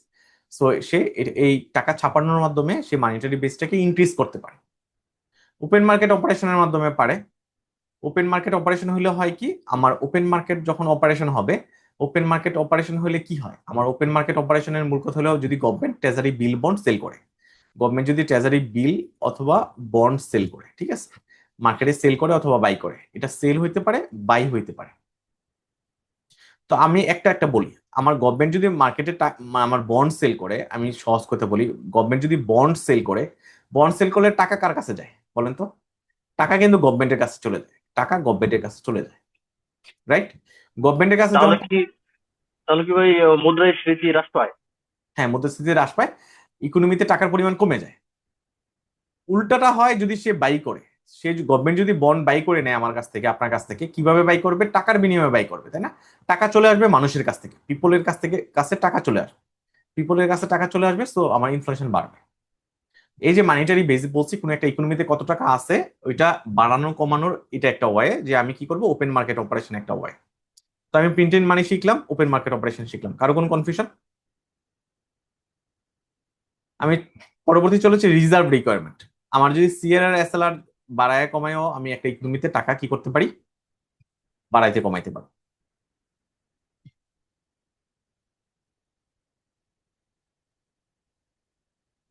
How money supply is measured, আমি মানি সাপ্লাই কিভাবে মেজার করে থাকবো? Total amount of money available in the economy, it measured categories based on liquidity.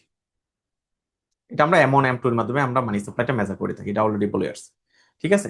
So আমার বোথ M1 M2, আমার এটার ভিতরে দুইটার ভিতরে সিমিলারিটিস কি, measure the money supply in the economy, দুইটাই কি করে আমার মানি সাপ্লাই মেজার করতে হেল্প করে। আর ডিফারেন্সটা কি, আমার লিকুইডিটিতে ডিফারেন্স, M হলো মোস্টলি লিকুইড, M2 হলো একটু লেস লিকুইড, এটা নিয়ে আমরা অলরেডি আলোচনা করছি। এটাতে কম্পোনেন্টে ডিফারেন্স আছে, M1 এ আছে আমার কি, আমার কারেন্সি আছে, আর হলো চেকিং অ্যাকাউন্ট আছে, সিডি অ্যাকাউন্ট আছে। বাট M2 তে আমার M1 আছে, তার সাথে আমার সেভিংস অ্যাকাউন্ট যোগ হয়েছে 1 নম্বরে, আমার স্মল টাইম ডিপোজিট যোগ হয়েছে 2 নম্বরে, আর নন ইনস্টিটিউশনাল মানি মার্কেট ফান্ড যোগ হয়েছে 3 নম্বরে। পারপাসটা কি, M1 হইলো কি কি অ্যাভেলেবল লিকুইড অ্যাসেট আমাকে মেজার করতে হেল্প করে, আর M2 হইলো আমার ব্রডার ভিউ পয়েন্ট থেকে সেভিংস অ্যাকাউন্টে, ইনভেস্টমেন্ট অ্যাকাউন্টে আমার বাকি অ্যামাউন্ট গুলা মেজার করতে হেল্প করে। কথাটা বুঝলাম না, একটু আরেকবার রিপিট করবেন স্যার, একটু রিপিট করবেন। জি জি। ওই যে আচ্ছা, M2 পারপাসটা হলো উপাদানটা। না, পারপাসটা M1 এর পারপাস হলো কি, আমার আমার M1 এর পারপাস হলো আমার ইমিডিয়েট ক্যাশ ফর্মে কত টাকা আছে, ক্যাশ অথবা ক্যাশ ইকুইভ্যালেন্ট ফর্মে কত টাকা আছে, এটা আমি মেজার করতে পারি আমার M1 এর মাধ্যমে। M2 এর মাধ্যমে আমি মেজার করতে পারি যে reflect the money convertible to cash for spending, indicating overall savings এবং ইনভেস্টমেন্ট পোটেনশিয়াল। সো আমার এটা M1 এর পারপাস হলো আমার ক্যাশ এবং ক্যাশ ইকুইভ্যালেন্ট কত টাকা আছে ওইটা মেজার করা। M2 ওইটাও আমি আমার ক্যাশ কত আছে মেজার করতে পারি, বাট ওইটা হলো আমার একটু টাইমের দরকার হয় আর কি, টাইম ডিপোজিট, একটা টাইম পরে গিয়ে আমার ক্যাশ কত টাকাতে আমি কনভার্ট করতে পারবো ওইটা মেজার করতে হেল্প করে। মানে এটা হলো শর্ট টাইমের জন্য, এটা হলো লঙ্গার টাইমে আমার কত টাকা আছে ওইটা মেজার করতে হেল্প করে। আমি আবারও বলতেছি, পারপাস M1 এর পারপাস হলো আমার শর্ট টাইমে আমার কত টাকা আছে এটা আমি মেজার করতে হেল্প করে, M2 হলো লঙ্গার টাইমে আমার কত টাকা আছে এটা মেজার করতে হেল্প করে। স্যার, একটু কম্পোনেন্টটা আরেকবার বলবেন। M1 এবং M2 এর জি স্যার। আচ্ছা, কম্পোনেন্ট গুলো আমরা অলরেডি পড়ে আসছি। M1 এর কম্পোনেন্ট আমি যদি এখানে লিখি, M1 এর ভিতরে আমার কি আছে, ক্যাশ আছে, আর প্লাস হইলো আমার সিডি অ্যাকাউন্টের টাকাটা আছে। M2 এর ভিতরে আমার M1 আছে, প্লাস আমার সেভিংস অ্যাকাউন্টের টাকা আছে, আমার টাইম ডিপোজিটের টাকা আছে, আর আমার মানি মার্কেট মিউচুয়াল ফান্ডের টাকা আছে।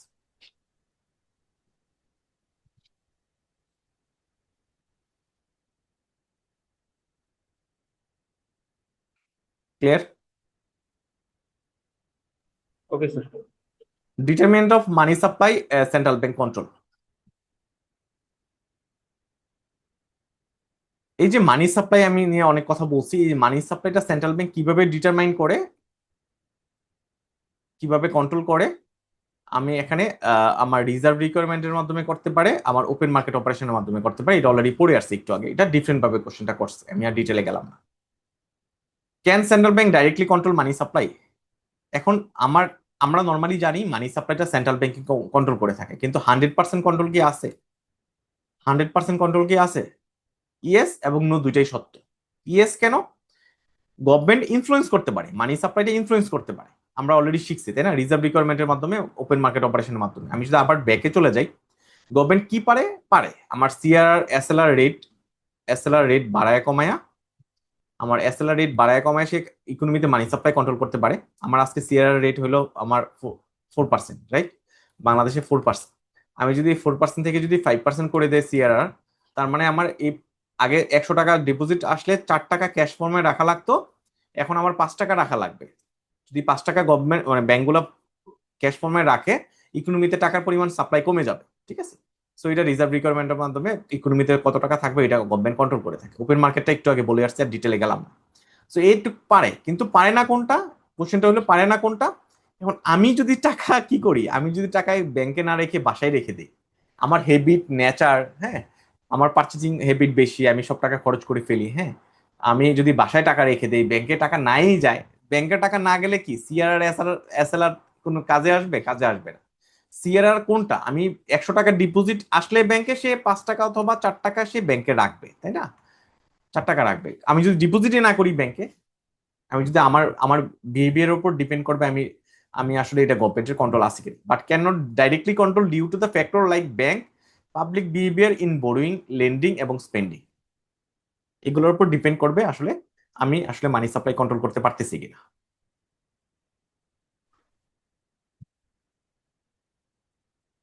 স্যার ইয়েস নো যে ব্যাপারটা, এটা যদি আমি অ্যান্সার করতে যাই স্ক্রিপ্টে, সেক্ষেত্রে আমি এটা প্রথম প্যারায় যে আমি এটাকে মানে আমি আমার কথাটা জাস্টিফাই করবো, এটা কিভাবে করবো একটু যদি ছোট্ট করে বলতেন। এই যে আপনি ইয়েস বলবেন, ইয়েস এর এগেনস্টে এই লজিকটা দিবেন, আর নো বলবেন, নো এর এগেনস্টে এই লজিকটা দিবেন, তাহলেই হবে। বুঝতে পেরেছি, thank you.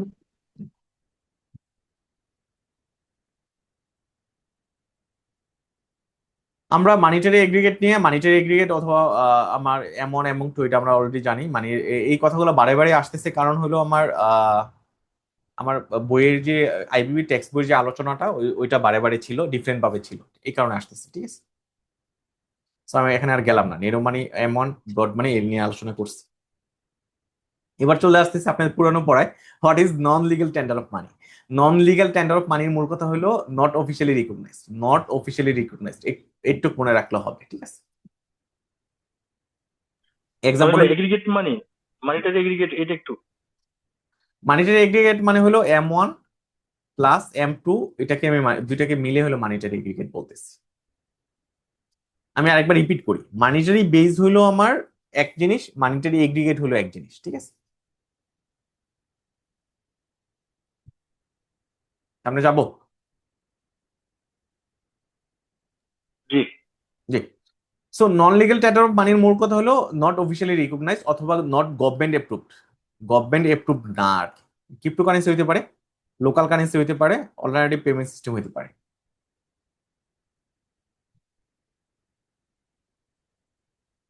Why call non legal tender? আমি এটাকে নন লিগাল টেন্ডার কেন বলতেছি? নো লিগাল অব্লিগেশন, আমার লিগাল অব্লিগেশন নাই, নট অথরাইজ, আমার গভর্নমেন্টের অ্যাপ্রুভাল নাই। তো আপনি বলতে পারেন লিগেল অব্লিগেশন মানে কি? লিগেল অব্লিগেশন মানে হইলো, আপনি ধরেন ব্লক চেনে, আমি ক্রিপ্টোকারেন্সির কথা বলছিলাম তাই না, ব্লক চেন ওটা ট্রেড করে ABCD। তো এ হইলো আপনি কি করলো, বি কে হইলো 20 ক্রিপ্টোকারেন্সি দিল, দেওয়ার এগেনস্টে সে যদি ব্যাক এন্ডে যদি কিছু না দেয়, সে মামলা করতে পারবে না। ঠিক আছে, সে মামলা করতে পারবে না, কারণ এখানে তো ক্রিপ্টোকারেন্সি গভর্নমেন্ট অ্যাপ্রুভ না, তো এখানে মামলা করার ইস্যু আসে না। এটাকে বলা হচ্ছে নো লিগেল অব্লিগেশন। এটা একবারে আনঅফিসিয়াল জিনিসপত্র, এখানে আমার লিগেল ইস্যু আসবে না, মামলা করতে পারবে না।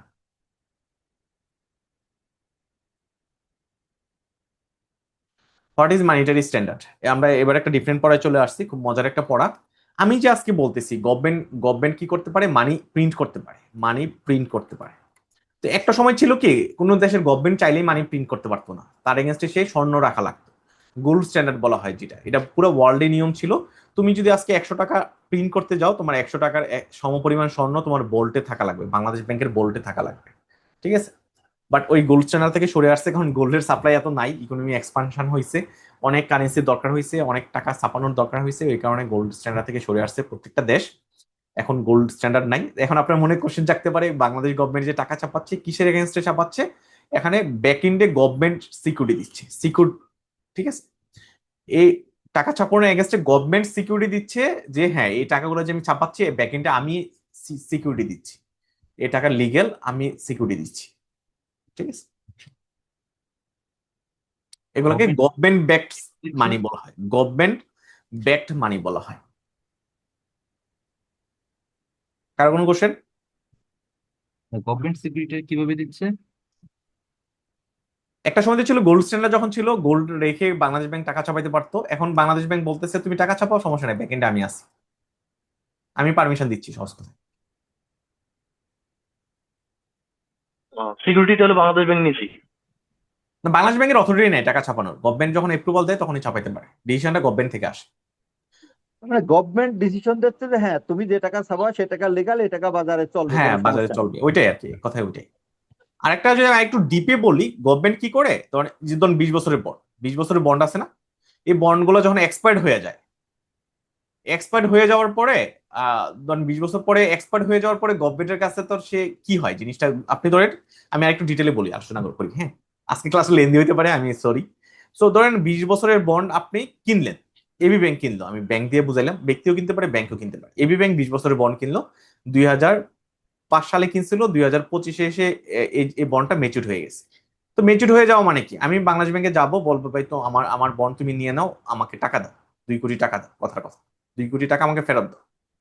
তো বাংলাদেশ ব্যাংক কি বলবে, গভর্নমেন্টের কাছে যাবে, গভর্নমেন্টে বলবে তুমি তোমার বন্ড মেচুর হয়ে গেছে, তুমি টাকা দাও, টাকা ফেরত দাও। তো গভর্নমেন্ট টাকা থেকে দিবে, গভর্নমেন্টের তো ট্যাক্স বেড থেকে দিবে, তাই না? তো তার তো সবসময় ডেফিসিট বাজারে চলে, সে তো লোন রিপেমেন্ট করার ক্যাপাবিলিটি থাকে না। তো সে বলবে আচ্ছা ঠিক আছে, তুমি 2 কোটি টাকা এগুলো জমা রাখো, 2 কোটি টাকা এগেনস্টে তুমি কি করো, টাকা ছাপাইয়া উড়ে দিয়ে দাও, আমি আমি এটা সিকিউরিটি দিচ্ছি। ঠিক আছে, এই 2 কোটি টাকার যে এক্সপায়ার্ড বন্ড আছে, এক্সপায়ার্ড বন্ডকে সে ব্যাকএন্ডে রেখে টাকা ছাপায়, কারণ টাকা ছাপাইলে তো এই টাকাটা কারো না কারো পকেটে যায়, তাই না? তো টাকা ছাপায় কি এবি ব্যাংকে দেয় বা আপনি আমাকে দেয় না, তো কে নিয়ে যায়? গভর্নমেন্টের মালিক তো, যে টাকাটা যে পরিমাণ টাকা ছাপায় ওইটার মালিক তো গভর্নমেন্ট হয়ে যায়, তাই না? ওই টাকা তো আমারে দিয়ে দেয় না, ব্যাংকেও দেয় না, বাংলাদেশ ব্যাংক নিজেও নেয় না, নেয় কে? গভর্নমেন্ট নেয়। আচ্ছা 100 কোটি টাকা ছাপাইলো, তার মানে এই 100 কোটি টাকা কার মালিক? কে? গভর্নমেন্ট। ঠিক আছে, সো এটা হলো অন কাইন্ড অফ গভর্নমেন্ট, মানে এমনি পেয়ে গেল, সে ট্যাক্স ইম্পোজ করা লাগলো না, তার কি বন্ড ইস্যু করা লাগলো না, হ্যাঁ, সে এমনি পেয়ে গেল। তো নর্মালি বাংলাদেশ ব্যাংকের প্র্যাকটিসটা হলো কি, সে এক্সপার্ট যে বন্ডগুলো আছে ওগুলোকে ব্যাকএন্ডে রেখে টাকা ছাপায়। তো আপনার কোশ্চেন রাখতে পারে, আজকে 2 কোটি টাকা এক্সপার্ট হয়ে গেছে, তো আজকে তো সে সাথে সাথে ছাপায় না, সে তো 6 মাস পর পর ছাপায়, 1 বছর পর পর ছাপায়।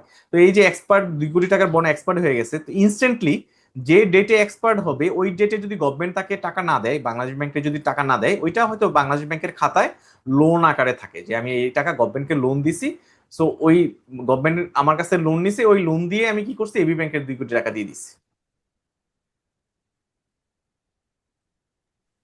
তাই ভাই, এই যে এই প্রসেসে মুদ্রাস্ফীতি বেড়ে যায় না? হ্যাঁ হ্যাঁ, ডাইরেক্টলি বাড়ে। আপনি আজকে 100 টাকা টাকা ছাপাবেন, ডাইরেক্টলি ইকোনমিতে 100 টাকা বেশি বেড়ে যাচ্ছে, এবং ডাইরেক্টলি আপনার 100 টাকার ইম্প্যাক্ট আপনার আমার পকেট থেকে চলে যাচ্ছে, লস হচ্ছে। আমি আজকে আমি যে আমার মানে 100 টাকা তো 100 টাকা না, ওরা তো 100 কোটি টাকা ছাপায়। তো যে পরিমাণ মানে ধরেন একটা ইকোনমিতে ধরেন 100 টাকা আছে, তো গভর্নমেন্ট যদি 1 টাকা ছাপায় তাহলে ইকোনমিতে হয়ে গেলে 101 টাকা। সো আমার ইকোনমিতে জিনিসপত্র যা ছিল ওইটার দাম হতে 1% বেড়ে যাচ্ছে, তাই না? সো গভর্নমেন্ট যত যে পরিমাণ টাকা ছাপায় ওই পার্সেন্টেজ অনুযায়ী এটা যদি পুরো ইকোনমি মানিটারি বেসের যদি 2% হয়, ইকোনমিতে 2% ইনফ্লেশন হয়। যদি 0.5% হয় তাহলে ডাইরেক্টলি 5%, 0.5% ইনফ্লেশন হয়ে যায় সাথে সাথে। এটা কি সব দেশে কি একই প্রসেস? অলমোস্ট একই প্রসেস। না, এখানে উৎপাদন কথা না আছে। বাড়ায় যখন না, আপনি না, টাকা বাড়াবেন তখন তো এখানে কথা জিনিসের দাম আছে। অতই বাড়বে।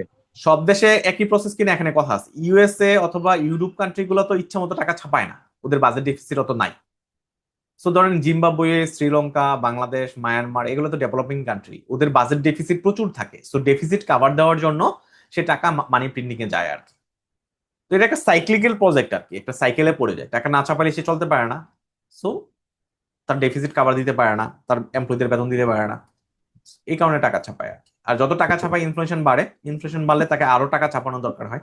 সো একটা সাইকেলে পড়ে যায়। বাট গভর্নমেন্ট এই সাইকেল থেকে কেন বের হয় না, তার সে তো টাকা না ছাপায় কি করতে পারতো, এক্সপেন্ডিচার কমাইতে পারতো। তো এক্সপেন্ডিচার কমাইলে আমার আবার ওইটার আবার নেগেটিভ ইফেক্ট আছে। এক্সপেন্ডিচার কমাইলে গভর্নমেন্ট যদি রাস্তাঘাট না বানায়, এক্সপেন্ডিচার না করে, এমপ্লয়মেন্ট জেনারেট হবে না, এমপ্লয়মেন্ট জেনারেট না হলে আমার ইকোনমি গ্রো করবে না। So vice versa negative impact আছে।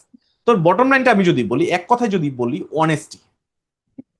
গভর্নমেন্ট যদি অনেস্টলি দেশ চালায় তাহলে টাকা ছাপানো দরকার হয় না, যে পরিমাণ ট্যাক্স পাবে সে এই টাকা ভাই দিয়ে এটাই আমি বলছি যে এটাই আমি ভাবছি যে আসলে যে honesty আমরা রিটার্নটা পাই, সরকার যে করটা পাই, এটাই তো সার্কেলে আমাদের জনগণের কাছে যে করটা পাচ্ছে এটা দিয়ে জনগণ আপনার পার করতে পারে। এক্সপেন্ডিচারে এনাফ, দিচ্ছে। জি জি, এনাফ। তার মানি প্রিন্টিং এ যাওয়া দরকার হয় যদি সে অনেস্টলি চালায়, দুর্নীতি না করে। সো আমরা চলে যাচ্ছি পরবর্তী পড়ায়। আমরা মানিটারি স্ট্যান্ডার্ড নিয়ে কথা বললাম, আমরা চলে যাচ্ছি পরবর্তী পড়ায়। Does the money allow people to transfer purchasing power from present two future? এটা আমরা অলরেডি পড়ে আসছি। আমার পার্চেসিং পাওয়ার কিন্তু আমি ট্রান্সফার করতে পারি। Yes, money enable transfer purchasing power from present two future, আমি ট্রান্সফার করতে পারি। আমি ওই যে স্টোর অফ ভ্যালু হিসেবে কাজ করি। স্টোর অফ ভ্যালু আমরা পড়ছি না, স্টোর অফ ভ্যালু হিসেবে কাজ করে। মানে হলো পার্চেসিং পাওয়ার আমি এক সময় থেকে আরেক সময় ট্রান্সফার করতে পারি। আজকে আমি 10,000 টাকা আছে আমার কাছে, আমি এই 10,000 টাকা আমি না কনজিউম করে রেখে দিতে পারি, আমি পরবর্তীতে এটা ইউজ করতে পারি। তো কিভাবে পারি? আমি সেভিংস মানি, আমি যদি টাকা সেভ করি তাহলে পারি ফিউচার ইউজ করতে পারি। Value over time, money written it's value allowing future purchase, আমার এটা ভ্যালু রিটেন হয়, ইনফ্লেশন অ্যাডজাস্ট হয়ে রিটেনটা হয়। ইন্টারেস্ট, আমি যদি ব্যাংকে রাখি তাহলে আমি ইন্টারেস্ট সহ পাই। সো তখন আবার কি হয়, আমার ইনফ্লেশন যদি 10% হয়, আমি ইন্টারেস্ট যদি 10% পাই তাহলে আমার সমান হয়ে যাচ্ছে। আমার ইনফ্লেশন যদি ধরেন আমার 8% হয়, আর ইন্টারেস্ট যদি আমার 10% হয় তাহলে 2% ভ্যালু অ্যাড হচ্ছে। ঠিক আছে, 2% ভ্যালু অ্যাড হচ্ছে। প্ল্যানিং অ্যান্ড সিকিউরিটি আমাকে কি করে, আমার প্ল্যান করতে হেল্প করে এবং ফিউচার সিকিউরিটি দিয়ে থাকে।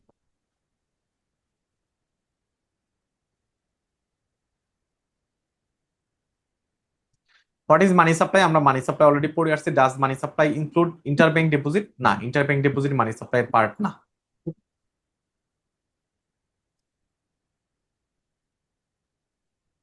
হাউ ব্যাংক ক্রিয়েট মানি?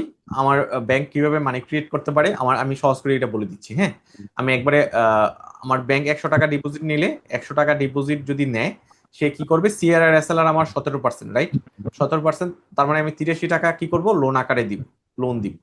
এই লোন কি হবে, অন্য কোনো ব্যাংকের ডিপোজিট আকারে আবার 83 টাকা জমা হবে, এখান থেকে আবার 17% সিআরআর এসএলআর মেনটেন করে ওই ব্যাংক আবার কি করবে, এটা এ ব্যাংক ছিল, এটা হলো বি ব্যাংক, বি ব্যাংক কি করবে, 17% সিআরআর এসএলআর মেনটেন করে বাকিটা লোন আকারে দিবে, ওইটা আবার অন্য কোনো সি ব্যাংকে জমা হবে। এভাবে কি করতে পারে, ব্যাংক মানি ক্রিয়েশনে হেল্প করতে পারে।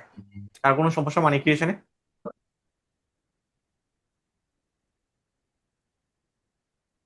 সরি স্যার, আমি আরেকবার। মানি ক্রিয়েশনের মূল কথা হলো ব্যাংক মানি ক্রিয়েট করতে পারে। কিভাবে মানি ক্রিয়েট করে, একটা ব্যাংক 100 টাকা ডিপোজিট পাইছে, সে সিআরআর এসএলআর 17% রেখে 83 টাকা লোন দিয়ে দিল। ঠিক আছে, এই লোনটা কি হবে, অন্য কোনো ব্যাংকে আমার ডিপোজিট হবে। কিভাবে ডিপোজিট হবে, এই লোনটা যে দিছি, এই লোনের যে ব্যবসায়ী সে হয়তো এমপ্লয়ীদের স্যালারি দিছে, স্যালারিটা হয়তো অন্য কোনো ব্যাংকের থ্রুতে দিছে, স্যালারি অ্যাকাউন্টে ঢুকছে।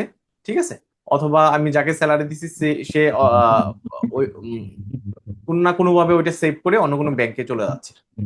সো আমার থিম মানে এজাম্পশনটা হলো, আমি যে 100 টাকা ডিপোজিট পাচ্ছি, আমি সিআরআর এসএলআর মেনটেন করে 83 টাকা লোন দিচ্ছি, যে লোনের টাকাটা কোনো না কোনো ভাবে আবার অন্য একটা বি ব্যাংকে গিয়ে এসে জমা হচ্ছে। বি ব্যাংক কি করতেছে, সিআরআরএসএলআর মেনটেন করে সে বাকি টাকাটা লোন আকারে দিচ্ছে, ওই লোনের টাকাটা কোনো না কোনো ভাবে সি ব্যাংকে জমা হচ্ছে। So এইভাবে মানি মাল্টিপ্লায়ার হয় আর কি। কারো কোনো কনফিউশন?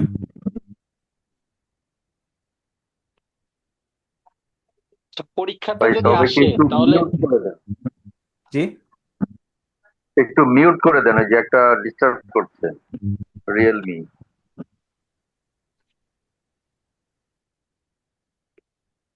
আচ্ছা, সাউন্ড আমার এখানে আসতেছে না, আচ্ছা ঠিক আছে, হ্যাঁ। যদি পরীক্ষাতে আসে তাহলে কি কোশ্চেন গুলো এইভাবে এক্সাম্পল দিয়ে দেওয়া উচিত? আচ্ছা, শুধু যদি ডেফিনেশন আসে আপনি, আচ্ছা ওইটা তো আমি অলরেডি বলছিলাম যে আপনি যদি ডেফিনেশন আসে প্রত্যেকটা ডেফিনেশন দেওয়ার পর অবশ্যই এক্সাম্পল দিবেন। আর এখানে মানি ক্রিয়েশনে আমার এক্সাম্পল আকারেও আসতে পারে, আপনার ম্যাথ আকারেও আসতে পারে। আমি ম্যাথসাতে যাচ্ছি পরে। আচ্ছা, ম্যাথটা এখানে আলোচনা করা হয়নি। আহ, কারো বই কি আছে ম্যাথটা, মাল্টিপ্লায়ার ম্যাথ আছে? আচ্ছা, এই সাবজেক্টে মনে হয় ম্যাথ নাই আর কি, জাস্ট একটু মনে রাখলে হবে। Customer deposit 1000 into bank with 10% reserve requirement, আমি 17% বলছিলাম, এখানে 10% বলতেছে। So bank hold 100 as a reserve and allow them to land. আমার 100 টাকা রিজার্ভ হিসেবে 10% মানে 1000 টাকার 10% 100 টাকা রিজার্ভ হিসেবে রাখে সিআরএসএলআর, বাকি 900 টাকা লোন আকারে দেয়। এক্সকিউজ মি স্যার, এখানে ওই যে একটা ছাড় দেওয়ার কথা, মানে ছাড় আকারে মানি ক্রিয়েশনটা একটা ছাড় আকারে দিলে একটু সুবিধা হতো মনে হয়। একই কথা, খুব সহজ সিম্পল একটা জিনিস, আপনি যেভাবে মনে রাখেন না কেন আপনি পারবেন, সমস্যা নেই। মানি ক্রিয়েশনে কারো সমস্যা? আমি একটু সামনে যাব, একটু দ্রুত যেতে যাচ্ছি। মানে মাল্টিপ্লায়ার এফেক্টটা এটাই মানি মানি মাল্টিপ্লায়ার, বুঝছেন? মানি মাল্টিপ্লায়ার ফর্মুলা হলো, মানি মাল্টিপ্লায়ারের ফর্মুলা হলো যে আমার ডিপোজিট ডিভাইডেড বাই আমার রিজার্ভ রিকোয়ারমেন্ট। সো ডিপোজিট যদি 100 টাকা হয় আর রিজার্ভ রিকোয়ারমেন্ট যদি 10% হয়, সো মানি মাল্টিপ্লায়ার হলো 1000 হয়ে যাবে আর কি। 100 টাকা ডিপোজিটটা 1000 টাকা হয়ে যাবে।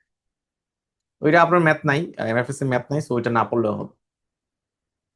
মানে মাল্টিপ্লায়ার টপিক্সটা নাই আর কি আপনার এখানে।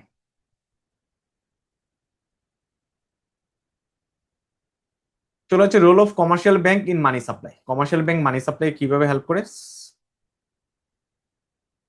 ডিপোজিট, আমার ডিপোজিট নিচ্ছে, রিজার্ভ রিকোয়ারমেন্ট ফুলফিল করতেছে, তারপর মানি ক্রিয়েশন প্রসেসে হেল্প করতেছে। Can bitcoin be a alternative to cash currency? Bitcoin কি ক্যাশ কারেন্সির অল্টারনেটিভ হতে পারে? অ্যান্সারটা হলো না।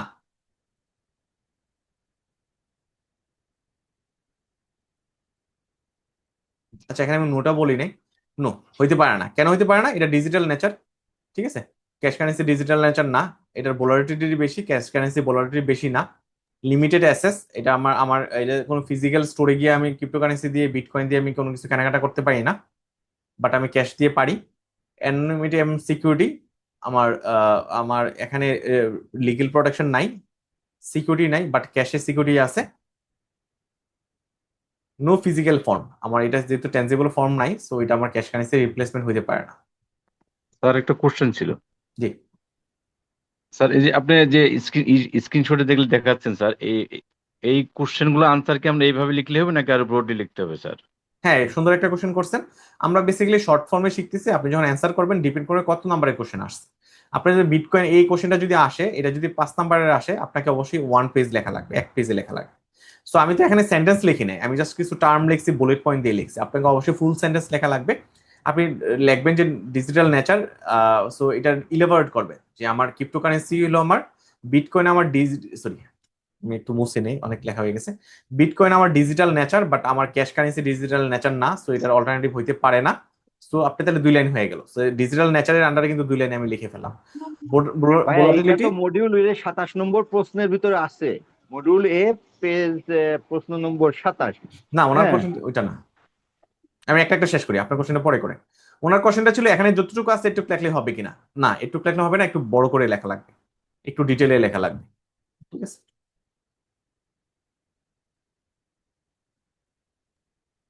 তাহলে স্যার আমরা কিছু 10 স্যার একটা কোশ্চেন ছিল, 10 মার্কসের যদি কোশ্চেন আসে সেক্ষেত্রে আমরা কত পাতা লিখবো, কত লিপস আচ্ছা 10 মার্কসের লিখবো? কোশ্চেন নরমালি আসে না, প্রথম কথা। দ্বিতীয় কথা, 10 মার্কসের কোশ্চেন আসলে 2.5 থেকে 3 পেজ লেখা লাগবে।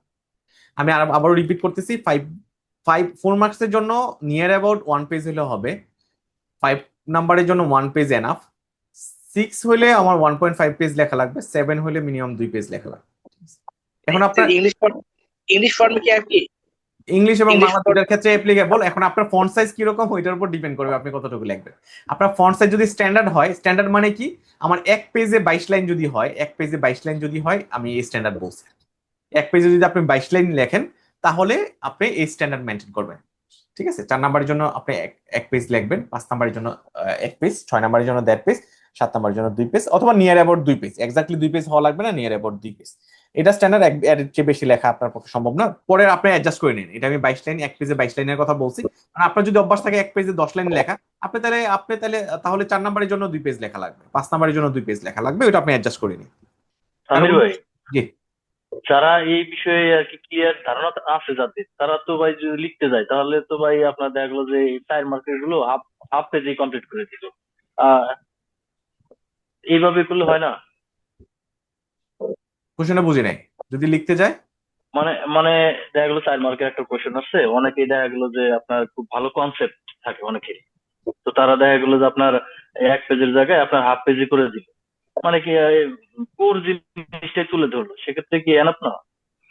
না, এখানে একটা জিনিস আছে, আমি ফেল করার অনেকগুলো রিজনের ভিতরে যদি খুব বেশি শর্ট করে ফেল, ঠিক আছে। 4 নাম্বারের জন্য আপনি হাফ পেজ লিখতে পারেন, 10-12 লাইন লিখতে পারেন, বাট খুব বেশি শর্ট করে ফেললে নাম্বারটা কম আসে, ঠিক আছে। এখন এখন এক্সেপশনাল কি হইতে পারে, কিছু কোশ্চেন আছে টু মাচ কনসেপচুয়াল, ওইখানে বেশি লেখার কোনো সুযোগই নাই, তাহলে আপনি কম লিখলেন, সমস্যা নেই। বাট আমি ইন জেনারেল কথা বলছি, ঠিক আছে। স্যার আরেকটা কথা ছিল, প্রথম আমরা এত ক্লাসে কথা বলে ক্লাস শেষ করতে পারবো না, আমরা যদি একটু কোশ্চেনগুলো লিখে রাখি, ক্লাসের প্রথম শেষে ক্লাসে কোশ্চেনগুলো করি। আচ্ছা ঠিক আছে, আমি তাহলে হোল্ডে থাকি। শুধু আপনার জন্য না, সরি আপু, আপনার জন্য, আমি সবার জন্য বলতেছি।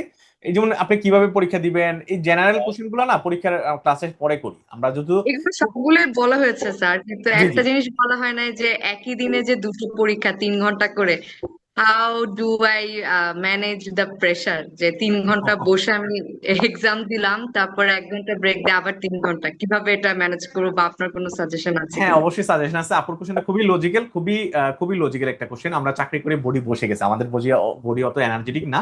তো আমি আমার পার্সোনাল লাইফে যেটা করি, যেমন আমি সারাদিন আজকে সকালে ক্লাস নিছি, সকালে ক্লাস নেওয়ার পর আপনাদের স্লাইড গুলো আমি আবার রিভিশন করছি, চেষ্টা করছি আর একটু সুন্দর করার জন্য।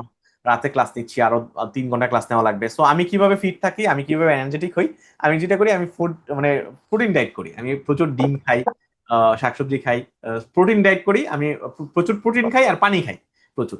আর একটু এক্সারসাইজ করার চেষ্টা করি, ঘুমানোর আগে আমি 1 ঘন্টা এক্সারসাইজ করি। সো আমার জন্য এই কারণে আমি এনার্জেটিক থাকি আর কি। সো আপনার জন্য সাজেশন, আপনি ফুড হ্যাবিট চেঞ্জ করে ফেলবেন, আপনি প্রোটিন ডায়েট করবেন, প্রোটিন খাবেন প্রচুর, ফাস্ট ফুড খাবেন না, আর হলো একটু এক্সারসাইজ করার চেষ্টা করবেন, হাতে লেখার অভ্যাস করবেন। পরীক্ষার আগে অবশ্যই আপনি পেজের পর পেজ লিখবেন, এমনিই লিখবেন, বসে বসে আপনার অবসর টাইমে বসে বসে লিখতে থাকবেন। আপনার মুখস্থ জিনিস ভালো লাগতেছে না, আপনি দেখে দেখেই লিখলেন, বাট হাতটা প্র্যাকটিস করবেন, তাহলে ভালো একটা পরীক্ষা আসবে। আর তারপরে যদি কোশ্চেন থাকে আমি পরীক্ষার ক্লাসের পরে আলোচনা করবো। এখন আমি ক্লাসটা কন্টিনিউ করতে যাচ্ছি। Thank you. Thank you. Nominal interest rate এবং real interest rate. So nominal interest rate, যেখানে আমার নমিনাল নাম থেকে বোঝা যাচ্ছে নমিনাল, আর এখানে রিয়েল। নমিনাল হইলো আমার এখানে ইনফ্লেশনকে আমি কাউন্ট করি না, যে আমার ইন্টারেস্ট রেট কোনো ব্যাংকে আমি গেলাম, আমার ব্যাংকে আমি এফডিআর করব, এফডিআর এ আমাকে বলতেছে তুমি এফডিআর করলে 11% রেট পাবা, সো এটা আমার নমিনাল রেট। কোনো ব্যাংকে গেলাম, আমার ব্যাংক বলতেছে তুমি 11% রেট পাবা, আমি চিন্তা করছি আমার মার্কেটিং ইন্টারেস্ট, আমার ইনফ্লেশন রেট 8%, সো আমি যদি এটা মাইনাস করি আমি মাত্র 3% রিটার্ন পাচ্ছি, নেট রিটার্ন 3% পাচ্ছি। এই যে আমি নিজে নিজে কাউন্ট করছি 3% আমি নেট রিটার্ন পাচ্ছি, ওইটাকে আমি রিয়েল ইন্টারেস্ট রেট বলতেছি। রিয়েলে আমি গেইন করতেছি 3%, ঠিক আছে, ইনফ্লেশন বাদ দিই, ওইটা হলো real interest rate. Inflation adjustment, এখানে আমি এই ডেফিনিশনে যে কথাগুলো আসবে এগুলোই তো আমার পরবর্তী পয়েন্টে চলে আসবে। এখানে ডাজ নট অ্যাকাউন্ট ইনফ্লেশন, আমি এখানে ইনফ্লেশনকে কাউন্ট করতেছি না, ব্যাংক আমাকে 11% আমাকে দিচ্ছে, আমি এখানে ইনফ্লেশন কাউন্ট করে আমি বলতেছি 3% পাচ্ছি। মেজার অফ ভ্যালু, আমি reflect actual interest paid earn, reflect purchasing power, এখানে আমার অ্যাকচুয়াল ইন্টারেস্ট আমি 11% আর্ন করতেছি, ওইটা আমি বলতেছি, ঠিক আছে, আমি ভ্যালু মেজার করতেছি এইভাবে। আর এখানে আমি অ্যাকচুয়ালি আমি পারচেজিং পাওয়ার আমার কত পার্সেন্ট বাড়তেছে ওইটা আমি মেজার করতেছি। Economic decision making, effect বড়োয়ার cost এবং ইনভেস্টমেন্ট ডিসিশন, আমি এখানে বড়োয়ার কস্ট মানে আমার ব্যাংক তো বড়োয়ার, আমি ডিপোজিট রাখতেছি 11%, তার মানে আমার কাছ থেকে ব্যাংক বড়ো করতেছে, ব্যাংক কস্ট ইনকার করছে কত পার্সেন্ট, 11% তার খরচ হচ্ছে, আমাকে ইন্টারেস্ট দিচ্ছে, এটা হলো ব্যাংক আমার ক্যালকুলেট করে থাকে, এখানে সেই ইনফ্লেশনটা সে ক্যালকুলেট করে না। আর আমার রিয়েল ইন্টারেস্ট রেটের ক্ষেত্রে কি হয়, guide true return cost decision in real term. আমি অ্যাকচুয়ালি ট্রু রিটার্ন কত পাচ্ছি, অ্যাকচুয়ালি রিটার্ন কত পাচ্ছি, ওইটা আমাকে গাইড করে থাকে real interest rate. Policy implication, influence monetary policy এবং রেট অ্যাডজাস্টমেন্ট। আমার ইনফ্লুয়েন্স মনিটারি পলিসির উপর ডিপেন্ড করবে আমার এই এফডিআর রেট 11% হবে না 9% হবে, ঠিক আছে। এখানে আমার ইনফ্লেশনের কোনো অস্তিত্ব নাই, বাট এখানে aid in understanding monetary policy impact on economy. Monetary policy যদি আমার ইম্প্যাক্ট কিরকম হবে, আমি এখানে বলি মানিটারি পলিসি দুই ধরনের হয়, একটা হলো কন্ট্রাকশনারি মানিটারি পলিসি হয়, আর একটা হলো আমার এক্সপানশনারি মানিটারি পলিসি হয়। কন্ট্রাকশনারি মানিটারি পলিসিতে কি করে, গভর্নমেন্ট মানি সাপ্লাই কমায় দেয় বিভিন্নভাবে। মানি সাপ্লাই যদি কমায় দেয় তাহলে কি হয়, ইনফ্লেশন কম থাকে, ঠিক আছে। আর এক্সপানশনারিতে ইনফ্লেশন বেশি থাকে। তো আমার এই এখানে আমি কি করতে পারি, রিয়েল ইন্টারেস্ট রেটে আমার মানিটারি পলিসির ইম্প্যাক্টটা আমি বুঝতে পারি। আমির ভাই ডেফিনিশনটা একটু আর ক্লিয়ার করেন, ডেফিনিশনটা। আচ্ছা, ডেফিনেশন হলো নমিনাল ইন্টারেস্ট রেট হলো আমি আমার ব্যাংক আমাকে 11% বলতেছে তুমি এফডিআর রাখলে 11% পাবা, সো আমি এই ইন্টারেস্ট রেট যে 11% সে আমাকে অফার করতেছে ওটাকে আমি নমিনাল ইন্টারেস্ট রেট বলতেছি। এখানে আমি কোনো অ্যাডজাস্টমেন্ট দিচ্ছি না। রিয়েল ইন্টারেস্ট রেটে কি করতেছি, ব্যাংক আমাকে 11% অফার করতেছে, মার্কেটে 8% ইনফ্লেশন রেট আছে, সো রিয়েলি আমি গেইন করতেছি কত, আমি আজকে 100 টাকা ব্যাংকে রাখলাম, আমি 1 বছর পরে 111 টাকা পাবো। বাট আসলে আমার 100 টাকা আমি এখন যে জিনিস কিনতে পারবো, 1 বছর পরে ওই জিনিস কিনতে আমার 108 টাকা লাগবে। সো আমি রিয়েলি গেইন করছি কত, মাত্র 3 টাকা, তাই না? সো রিয়েল ইন্টারেস্ট রেটে আমি ওইটা কাউন্ট করি, ইনফ্লেশন বাদ দিয়ে আমি কত টাকা গেইন করতেছি ওইটা কাউন্ট করে থাকি। সো রিয়েল ইন্টারেস্ট রেট বলতেছি আমি 3% ইনফ্লেশন বাদ দিয়ে। আর নমিনাল ইন্টারেস্ট রেটে আমি শুধু ডাইরেক্টলি আমি এফডিআর করলে 11% পাচ্ছি ওইটাই বলতেছি। আচ্ছা, এখানে আমার একটু কোশ্চেন আছে, সেটা হচ্ছে এটা তো হচ্ছে আমি ডিপোজিট, ফিক্সড ডিপোজিট যদি করে থাকি সেই ক্ষেত্রে নমিনাল ইন্টারেস্ট যেটা বলতেছেন, এই 11% হলো নমিনাল, আর রিয়েল ইন্টারেস্ট হচ্ছে আমার ইনফ্লেশন মাইনাস করে যেটা হয় জি জি। সেটা।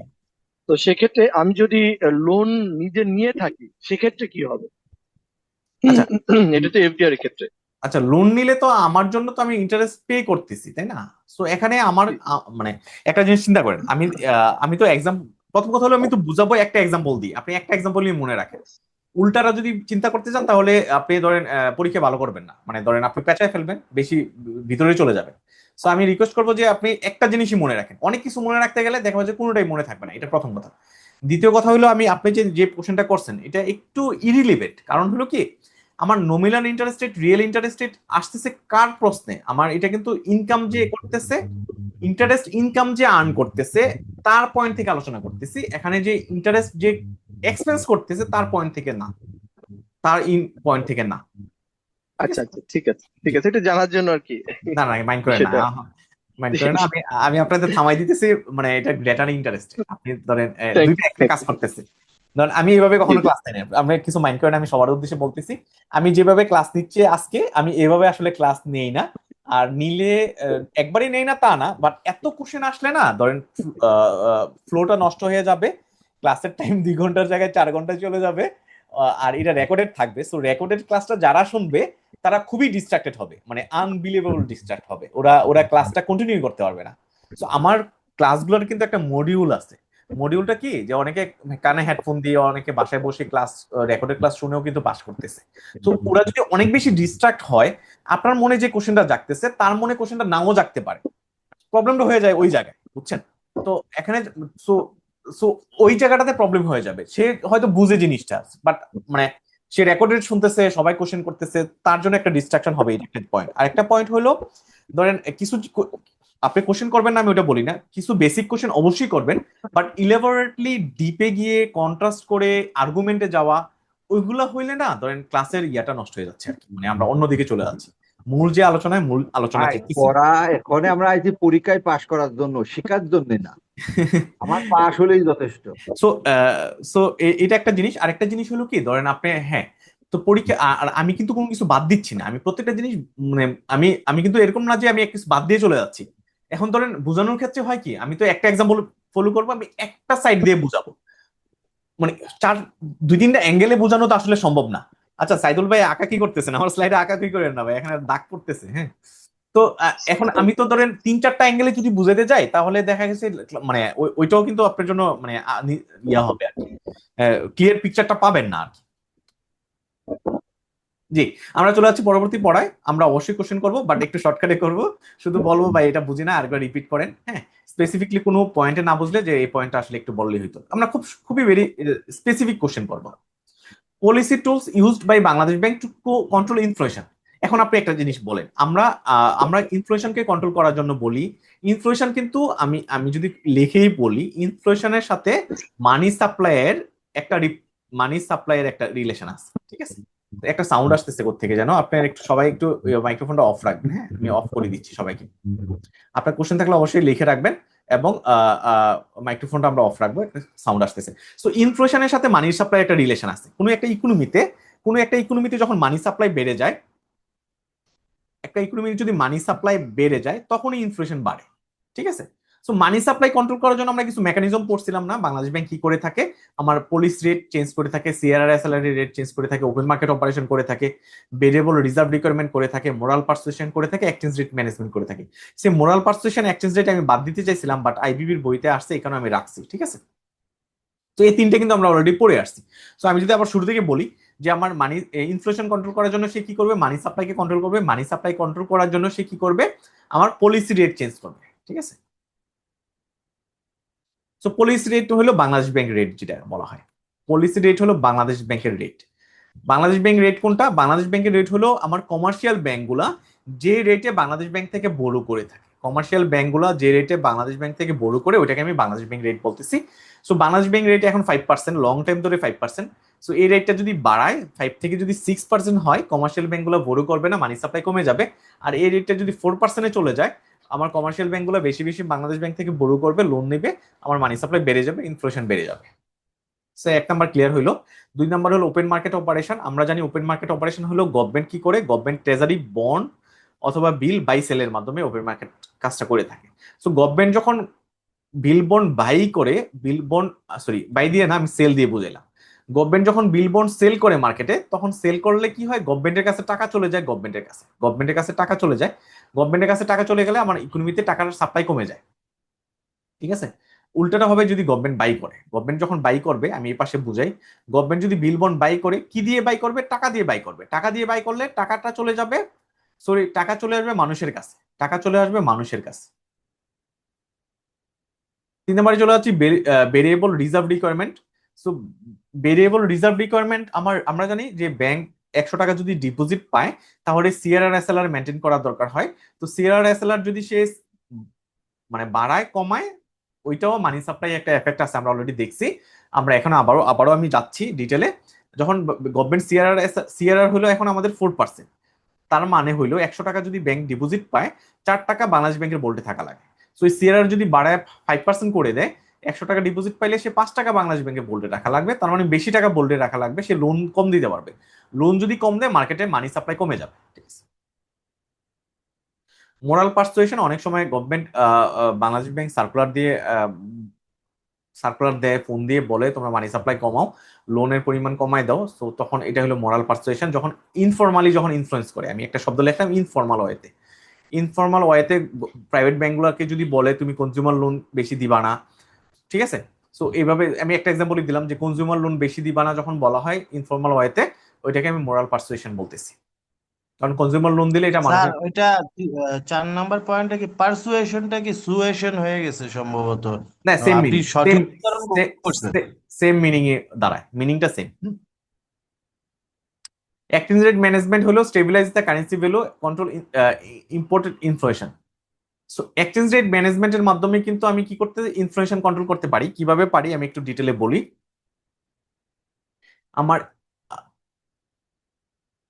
আজকে আমার ডলারের ভ্যালু 120 টাকা, ঠিক আছে? সো আমার ইনফ্লেশনের সাথে আমার কারেন্সির কি রিলেশন? আমি জানি যে বাংলাদেশে আমি রাইস ইম্পোর্ট করে থাকি, আমি বিভিন্ন কনজিউমার গুড ইম্পোর্ট করে থাকি, আমি রাইস দিয়ে এক্সাম্পল দিলাম। তো চাল আমি ইম্পোর্ট করি, ঠিক আছে? সো চাল ইম্পোর্ট করি মানে হইলো আমি চাল কিনি কোত্থেকে? ইন্ডিয়ার কাছ থেকে। সো আমি ধরলাম ইন্ডিয়ার রুপি দিয়ে কিনি, অথবা ডলার দিয়েও কিনতে পারি। সো আমি ডলার দিয়ে কি করলাম? চাল কিনলাম। ডলার দিয়ে যদি আমি চাল কিনি তাহলে আমাকে কি করতে হবে, ডলার কিনা লাগবে টাকা দিয়ে। সো আমি টাকা দিয়ে যখন ডলার কিনবো, তো আমি এখন 120 টাকা দিয়ে কি করতে পারি, $1 পাই। 120 টাকা ইকুইভ্যালেন্ট টু $1, ইকুইভ্যালেন্ট টু $1। তো আমি 120 টাকা দিয়ে আমি $1 কিনলাম। বাট আমি যদি আমার ডলারের ভ্যালু বেড়ে যায়, আমার 130 টাকা দিয়ে যদি $1 কিনা লাগে, তখন কিন্তু আমি কি করব, ওই চাল আমার দেশে এসে আমি বেশি দামে বিক্রি করব, তাই না?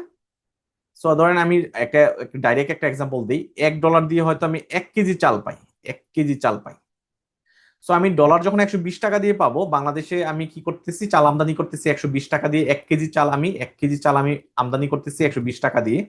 আর ডলারের রেট যখন বেশি হয়ে যাবে, 130 টাকা হয়ে যাবে, তখন আমি বাংলাদেশে চাল আমদানি করতেছি 130 টাকা দিয়ে। যখন 20 টাকা দিয়ে আমদানি করছি তখন হয়তো 130 টাকা সেল করছি, যখন 130 টাকা দিয়ে আমদানি করছি 140 টাকা সেল করতেছি। তাহলে ডলার রেট বাড়ার কমার সাথে কিন্তু আমার ইনফ্লেশনের একটা রিলেশন আছে, রাইট? সো এক্সচেঞ্জ রেট ম্যানেজমেন্টের মাধ্যমে আমি কি করতে পারি, ইনফ্লেশনকে কন্ট্রোল করতে পারি। আর কোনো problem? Thank you.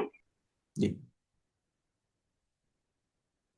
Monetary system definition এবং মানিটারি সিস্টেম, হ্যাঁ আমরা চলে যাচ্ছি আর একটা ডিফারেন্ট পড়ায়, মানিটারি সিস্টেমের ডেফিনেশন শিখবো আমরা, এখানে কনস্টিটিউয়েন্ট শিখবো। তো মানিটারি সিস্টেমটা কি? যে সিস্টেম, আমি সহজ করে বলি, যে সিস্টেম মানি সাপ্লাই কন্ট্রোল করে থাকে, মানি সাপ্লাই কন্ট্রোল করে থাকে, ওইটাকে আমি মানিটারি সিস্টেম বলতেছি। A framework that govern the creation, distribution, regulation of money in economy. একটা ইকোনমিতে মানি ক্রিয়েশন, ডিস্ট্রিবিউশন, রেগুলেশন করে থাকে, ওইটা হলো মানিটারি সিস্টেম।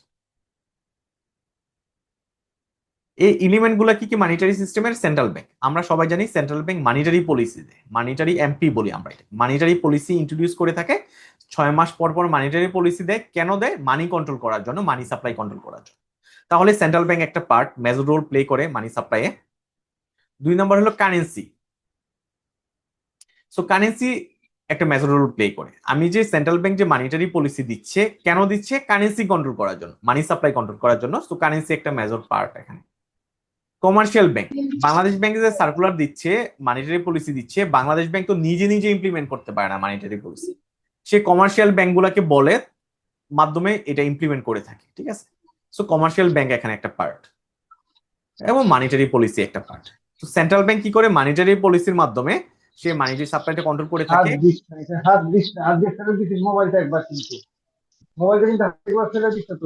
আচ্ছা আমি মিট করে দিচ্ছি, হ্যাঁ জি। সো আমার বাংলাদেশ ব্যাংক, আমার সেন্ট্রাল ব্যাংক কাজটা করে থাকে মানিটারি পলিসির মাধ্যমে, মানি কন্ট্রোল করে থাকে। কার মাধ্যমে করে? কারেন্সি কন্ট্রোল করে থাকে। কার মাধ্যমে? কমার্শিয়াল ব্যাংকগুলোর মাধ্যমে। সবগুলোকে আমি মানিটারি সিস্টেমের কম্পোনেন্ট বলতেছি, এলিমেন্ট বলতেছি।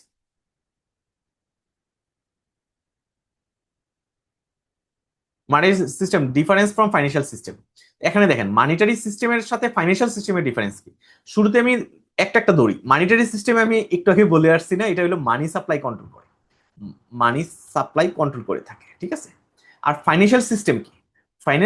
ফাইন্যান্সিয়াল সিস্টেমের মূল কথাটা হইলো, আমি আরো একটু সহজ করে বলি, ফাইন্যান্সিয়াল সিস্টেমের মূল কথাটা হইলো যে আমার ডেফিসিট যে ইউনিট আছে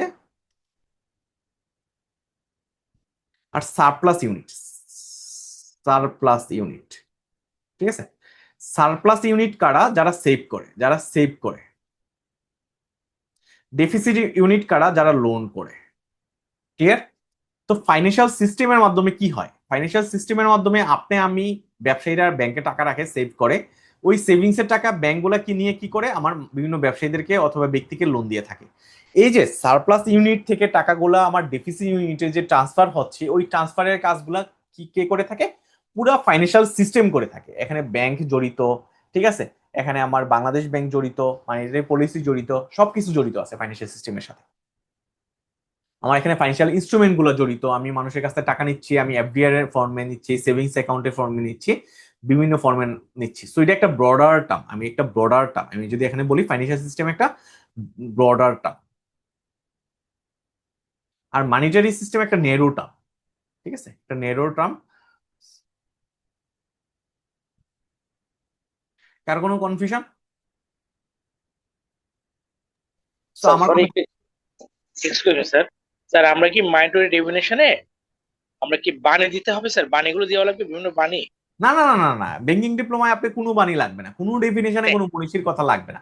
আমি গ্যারান্টি থ্যাংক ইউ দিয়ে স্যার। বলতে পারি, ডেফিনিশন আপনি পড়ারই দরকার নেই ওইভাবে।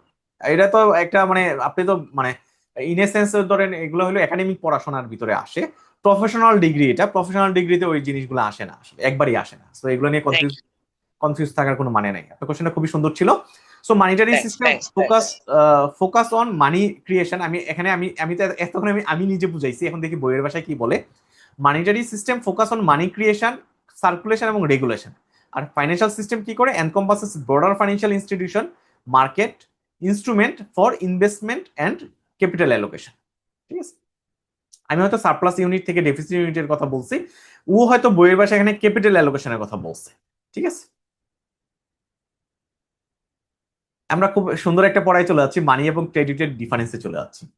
সো মানিটা হইলো কি, আমরা অলরেডি মানি ডেফিনিশন পড়ছি, এটা মিডিয়াম অফ এক্সচেঞ্জ হিসেবে কাজ করে, ইউনিট অফ অ্যাকাউন্ট হিসেবে কাজ করে, ঠিক আছে, স্ট্যান্ডার্ড অফ ডেফার্ড পেমেন্ট হিসেবে কাজ করে। আমার এখানে যে ডেফিনিশন আছে এটা না দিলেও হবে, আপনি মানি ডেফিনিশন দিলেও হবে। ক্রেডিট হলো কি, ক্রেডিট একটা বোরোড ফান্ড, যেটা আমি কি করি, ব্যাংক থেকে আমি বোরো করে থাকি। এটা নেচার হলো কি, এটা টেনজিবল এবং ডিজিটাল ফর্মে হয়। টেনজিবল হলো যদি পেপার কারেন্সি আমি যদি বলি, আমার কাছে টাকা আছে, আমি ডাইরেক্টলি টাকা বললাম, টাকাটা হলো আমার টেনজিবল। ডিজিটাল ফর্মে হয় আমার কি, আমার ডিজিটাল ফর্ম হইতে পারে, ধরেন আমার মোবাইল ওয়ালেটে টাকা আছে, ওটা ডিজিটাল ফর্মে হইতে পারে মানিটা। বাট আমার ক্রেডিটটা হলো আমার ইনটেনজিবল,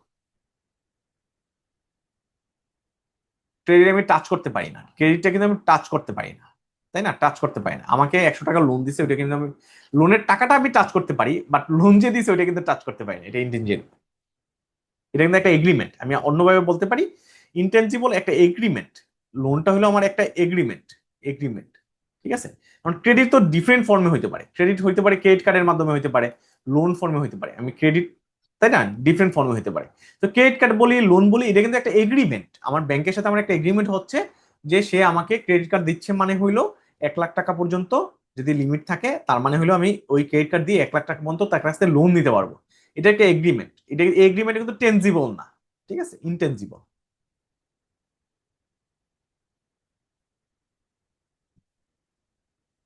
সো আমরা এই চ্যাপ্টারের শেষ পর্যায়ে চলে আসছি। এই চ্যাপ্টারের পরে আমরা একটা বিরতিতে যাব।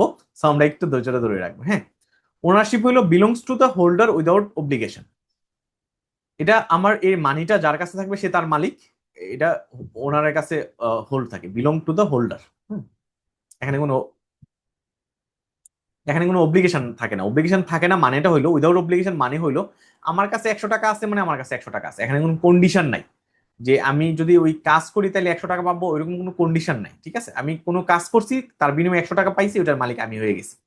100 টাকা আমার কাছে আছে মানে ওইটার মালিক আমি। এখানে কোনো কন্ডিশন নাই, বাট এখানে কন্ডিশন আছে। কন্ডিশনটা হলো কি, আমি একটা ক্রেডিট কার্ড আমাকে দিছে সে, আমি যদি টাকাটা ইউজ করি, 1 লাখ টাকা যদি ইউজ করি, আমাকে রিপে করা লাগবে, এই রিপেমেন্ট কন্ডিশন এখানে আছে। Function facilitate the transaction and act as store of value. আমার এটা ট্রানজাকশন করতে হেল্প করে, আমার ট্রানজাকশন মানে আমাকে বাই করতে হেল্প করে আমার কাছে টাকা থাকলে। আর এটা হলো এক্সপান্ড পারচেজিং পাওয়ার টেম্পোরারিলি, আমার কাছে টাকা নাই, তারপর আমি 1 লাখ টাকা পর্যন্ত পারচেজ করতে পারবো। আমার পারচেজিং পাওয়ারকে এক্সপান্ড করছে, আসলে অ্যাকচুয়ালি এটা আমার টাকা না, লোনের টাকা। এক্সাম্পল হলো paying with cash for groceries. আমি সুপার শপে গেলাম, আগোরাতে গেলাম, কেনাকাটা করলাম, ক্যাশ টাকা দিয়ে আমি টাকা দিয়ে জিনিসগুলো নিয়ে আসলাম। আমি ক্রেডিট কার্ড দিয়ে যদি পারচেস করি, তার মানে ওই টাকাটা আমাকে পরে পে করা লাগবে। তো এই ছিল মানি এবং ক্রেডিটের ডিফারেন্স। কারো কোনো প্রবলেম?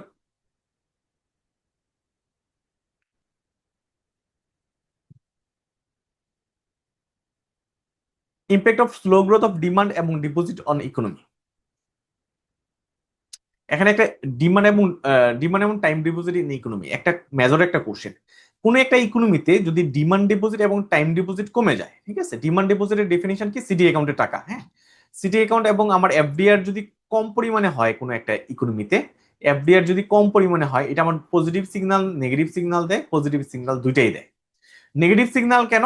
আমার মানুষ এফডিআর করতেছে না, সিডি অ্যাকাউন্টে টাকা রাখতেছে না, তার মানে হলো ইকোনমি উইক হয়ে গেছে, দুর্বল, মানুষের কাছে এনাফ টাকা নাই, সব টাকা খরচ করে ফেলতেছে। ঠিক আছে, low deposit growth may reflect weak consumer business confidence, sluggish economic activity.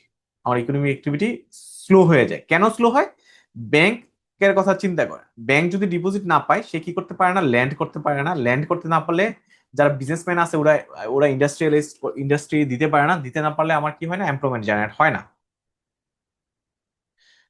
আরেকটা নেগেটিভ সিগন্যাল কি, ইন্টারেস্ট রেট যদি কম হয়, কোনো একটা ইকোনমিতে যদি ইন্টারেস্ট রেট কম হয়, মানুষ টাকা ব্যাংকে রাখতে চায় না, অন্য জায়গায় ইনভেস্ট করে, সো ওইটা একটা নেগেটিভ সিগন্যাল।